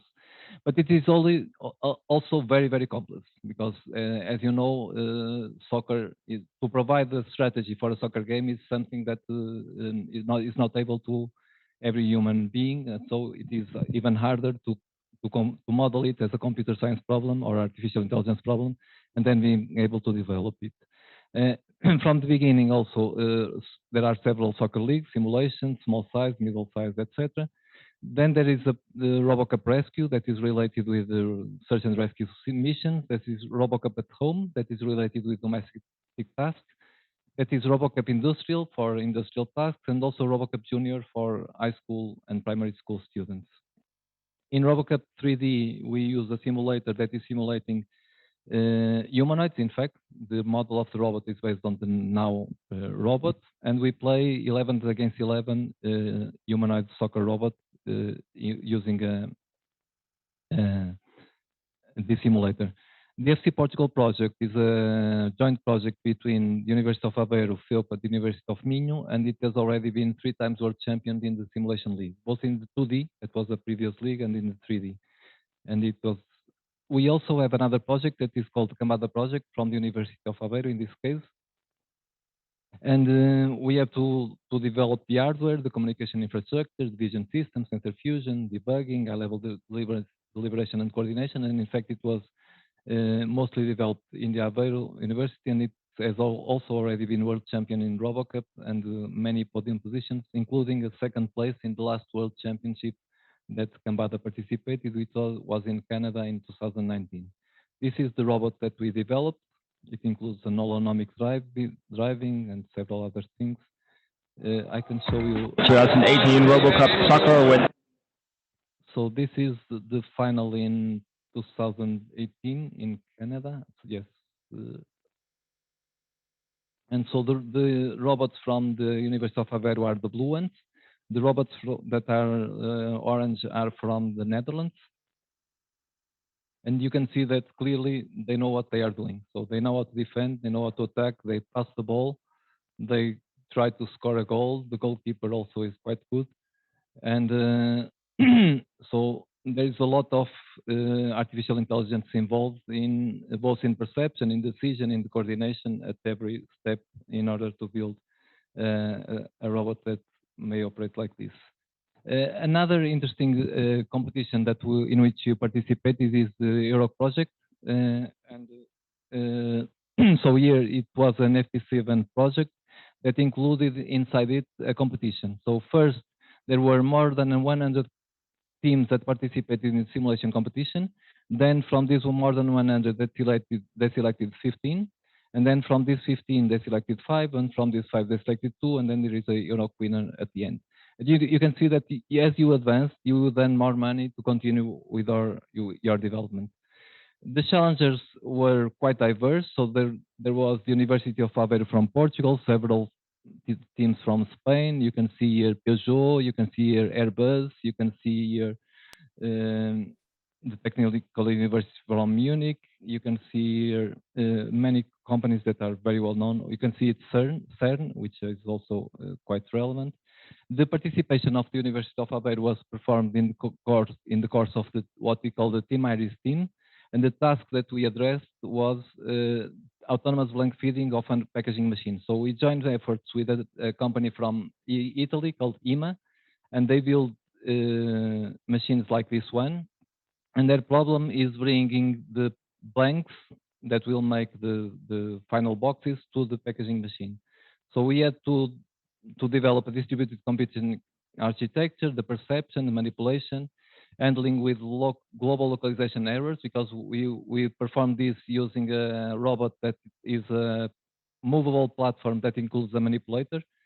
So we had several localization errors that we addressed. We had to plan our operations because the robot was able to, in the end, to feed 2 different packaging machines. There was interaction with humans for providing comments, and also they had a shared workspace with humans. And in the end, we were, I think, quite successful. So we went to stage 2, where there were 3 sub-challenges where we were first, second, and first. And in the stage 3, which was the final one, we were the first team in challenge 2, and overall second. Talking about other competitions, I think that there is a large effort in Europe to build the robotic competitions, and we should mention the European Robotics League that builds on the success of Euroc and other European projects that happened before. And it includes a category on smart cities, on consumer or service robots, on professional or industrial robots, and also on emergency service robots. We should also mention the LROB, which is European Land Robot Trial, that includes a military and a civil version, and includes scenarios like convoying, reconnoitering structures, like transport something from one place to another without a convoying, or search and rescue missions also. And there is also some competitions that involve AI and robotics that were proposed by companies like Audi Autonomous Driving Cup or Amazon Picking Challenging. There are several robotic competitions that happened in AAAI conferences. There is also Euratlon, and there are a few robotic competitions that also include a few robotic conferences that also include robotic competitions in their course. So there are some benefits that I think we can derive from having competitions to foster development in robotics and AI. And they are that the competition is a good research inspiration. You have a hard deadline in which you must show the development that you have, and then everything that you did must work by that deadline. You have a common platform and problem that many different groups address, so we think that development may be faster, and that also promotes the exchange of ideas and solutions about those problems. If the competition is able to work for several years, then you have continuously improving solutions and they get better and better. And it's also quite excitement. As dangers, there are also some dangers because sometimes you can get teams that are many focused on winning and not so much on building research or building science, or and then they can build solutions that are very domain dependent. There is a problem with cost escalation because it may be very expensive to participate, or a difficulty in entering at competitive level because teams that are older have an advantage, of course. There may be restricted pools, and sometimes the evaluation conclusions are taken very fast and not using so much systematic or scientific way. So I thank you for your attention, and I apologize if I took too much time. Thank you, Nuno and Pedro. So we have now time for questions. I don't know if anyone wants to make one here in the audience or in the virtual room. Okay, we have one. Yeah, hello. Hello, Reinhard Laffrans here from EU Robotics. We had already the presentation by our president, Bernd Liebert, before. And I would just like to mention that it would be worth, especially if you are very deeply into all the competition issue, to connect to EU Robotics, because we have the European Robotics League as a kind of brand, which is currently used by the CIROC, or SHIROC, how the Italians want to pronounce it, project, which is a kind of continuation of several other activities we had. The European Robotics League on industry, on basically something which is also in the home environment, and also in the emergency response, following up on the Euratlon, and currently driven as a smart cities competition by the Europe project. So it would be really great if we could continue on this on a bilateral basis. Thanks. Thank you, Reinhard. I don't know if you want to. Yes, so I think European Robotics League is very important and quite successful. And in fact, I mentioned it in my presentation, so it was in one of the slides. So it builds on the success of previous European projects. And indeed, I think best we should somehow continue a bilateral discussion, because if you have some ideas on how to improve the league itself, that would be a perfect thing. Yeah. So I completely agree with you. Thank you. Thank you, Nuno. I don't know if you have more questions. We have one upstairs.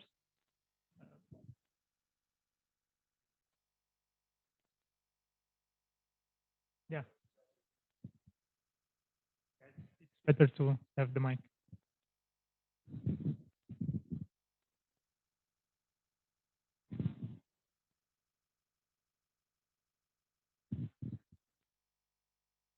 Hi, my name is Hugo Costello. We see more and more people using AI, machine learning to solve more and more a bigger percentage of our problems.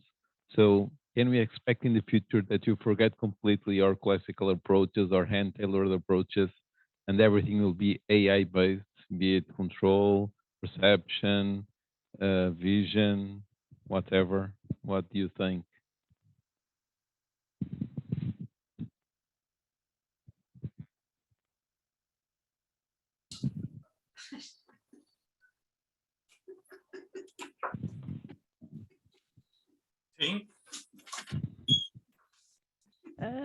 Yes and no. I think that you will be using AI increasingly in many different applications, but especially when we look at data-driven AI, basically the deep learning and machine learning techniques that we are using at the moment, that are basically using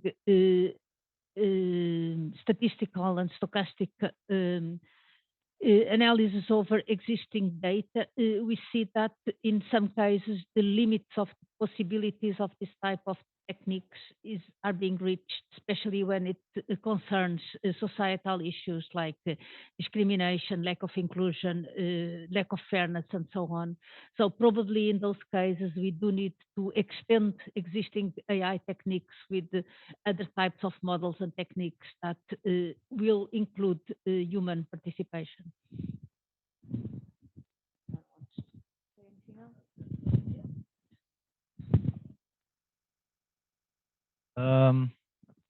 I also think that, for example, for critical applications involving safety, and sometimes we lost a little bit of control of some situations when using AI. Depends on the application, but we have to be careful about that. The certification of AI systems, it's hard to do or impossible in some cases, because we are dealing with very complex systems and we don't know where is the problem sometimes. And sometimes you see some problems, some wrong decisions made by AI systems, and we have to be careful with that. So AI is good, but we have to see if it can be applied in each specific application. This is my opinion.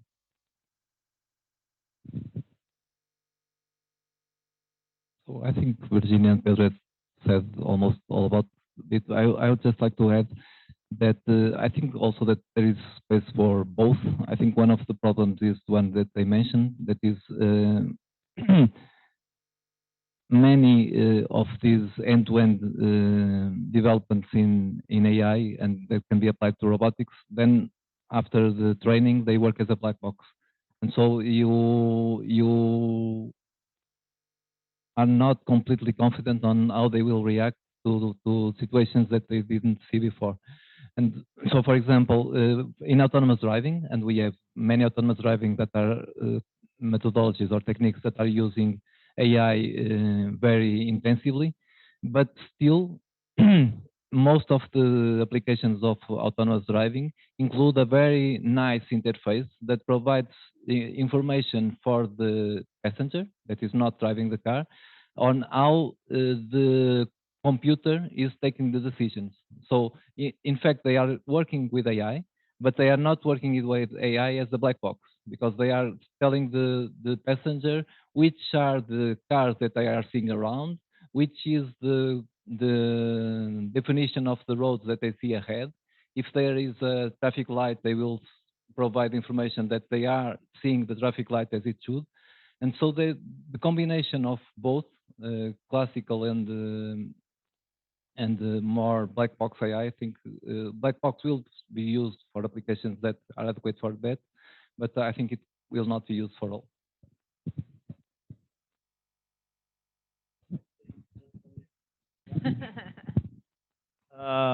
Following what Nuno said in the video that I show with the collaborative assembly, it happens the same. So the gestures are not used to control the robot. Well, what they do is the system proposes actions and says, next, I will do that, especially when involves motion of the robot. And the user in that case in the video is using the gestures that just to accept or reject what is proposed by the system.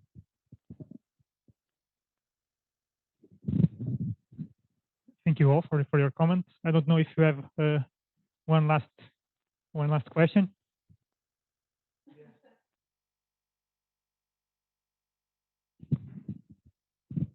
Thank you all for your presentations, and sorry if my question is maybe too vague, but we mentioned all the ethics and all the problems, and Professor Virginia also mentioned that AI is not that smart nowadays, I think. My question is, what are the areas of society, finance, technology that are already a little too far dominated by AI, in the sense that maybe we didn't account for that so easily, and which are the next ones where you see that happening, but now with the lesson learned?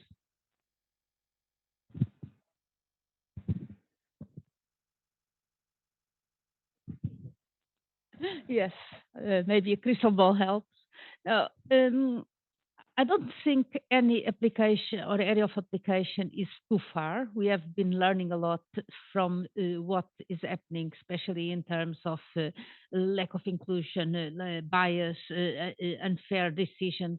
It has been a learning process for all of us, both the ones developing the technologies, but also for the ones providing and deploying this type of technologies. I don't think that in general, as an area of application, no area has really been gone too far. Of course, there are people who have been affected too far by erroneous decisions by AI systems, but those decisions, in many cases, independent of whether or not use AI, wrong decisions happen. So, but I think that what is clearly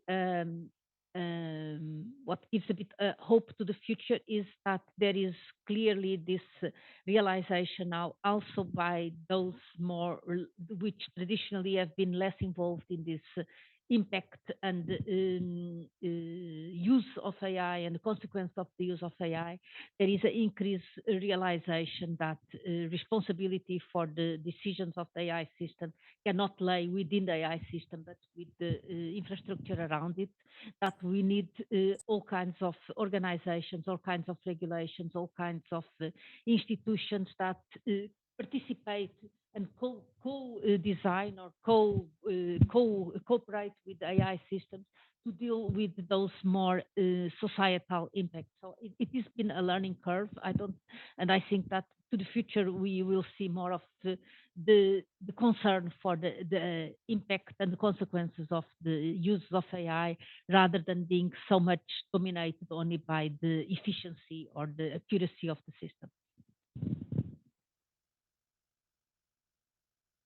But there was a question here. There is one there in the top.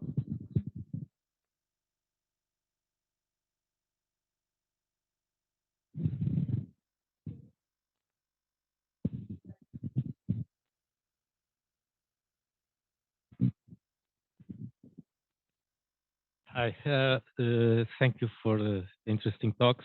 So my question is about regulation. The European Union and other places have been regulating AI. So my question is, aren't we at the risk of regulating an abstract concept instead of regulating actual systems? Because AI is not a very well-defined set of technologies. So what is AI and what is not AI is not a clear. There's not a clear answer to that. So my question is, aren't we at the risk of regulating something that is just an idea instead of regulating the actual applications that matter?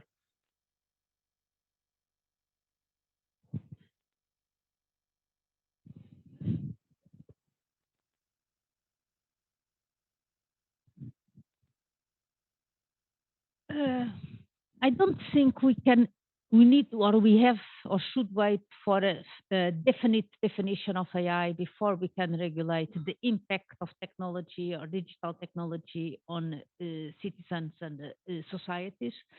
So I don't think we are too early with regulation. Concerning the AI Act, and I was just, I think last week in a meeting with Cecilia and other ones about the so-called AI definition as it appeared in the AI Act, which can be seen in one end to include any type of computer systems ever developed, or is actually being too restrictive. I don't think that, that's my personal opinion, the AI Act should not be really concerned with the techniques, whether it is machine learning or logic-based systems or spreadsheets or whatever kind of things. It's not really about the technology. We don't know what are the technologies that will appear in the future. There is a discussion currently going on Twitter since yesterday about whether or not they are explicitly or implicitly excluding any AGI type of systems from the AI Act. So it's not about the techniques. We really need to talk about the function. What are systems, what independently of the technique, doing and impacting societies, and in that, this high risk approach in terms of the high risk of applications and also in terms of the uncertainty about technology, I think is an appropriate one. We don't really need to focus too much on the exact technologies and whether or not you or me or someone else are calling them AI or not. It's really about the function of the system and its impact in society.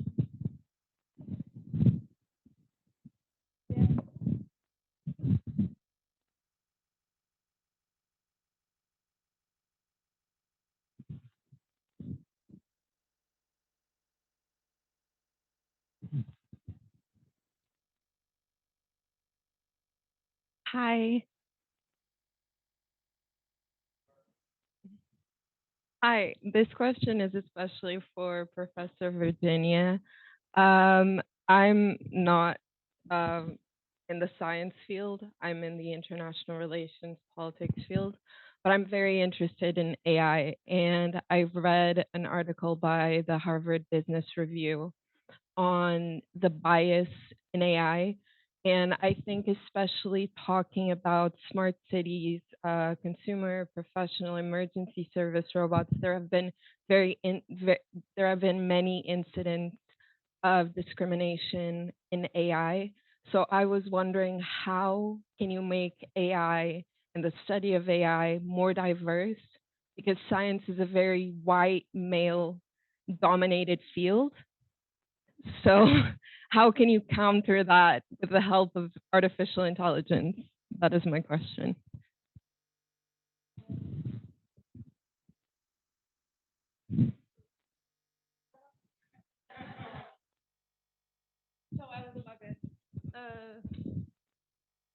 The issue of bias has been one which has been a lot discussed in the last few years around AI, but essentially is not an issue which is specific to AI. We are biased. We are biased by necessity. We are biased by education, by culture, but we do need to be biased to deal with the amount of information that we have. because we are using and focusing a lot on AI systems that are data driven and therefore are using the data that we people generate with all our bias, our prejudices and so on, then the system is kind of showing us a mirror on, look, this is what I'm doing this because you all guys seem to doing the same, even if you are not really aware of that. So in that, it has been a learning process for us as well to see how our bias are really around. So that's one thing, and it's not.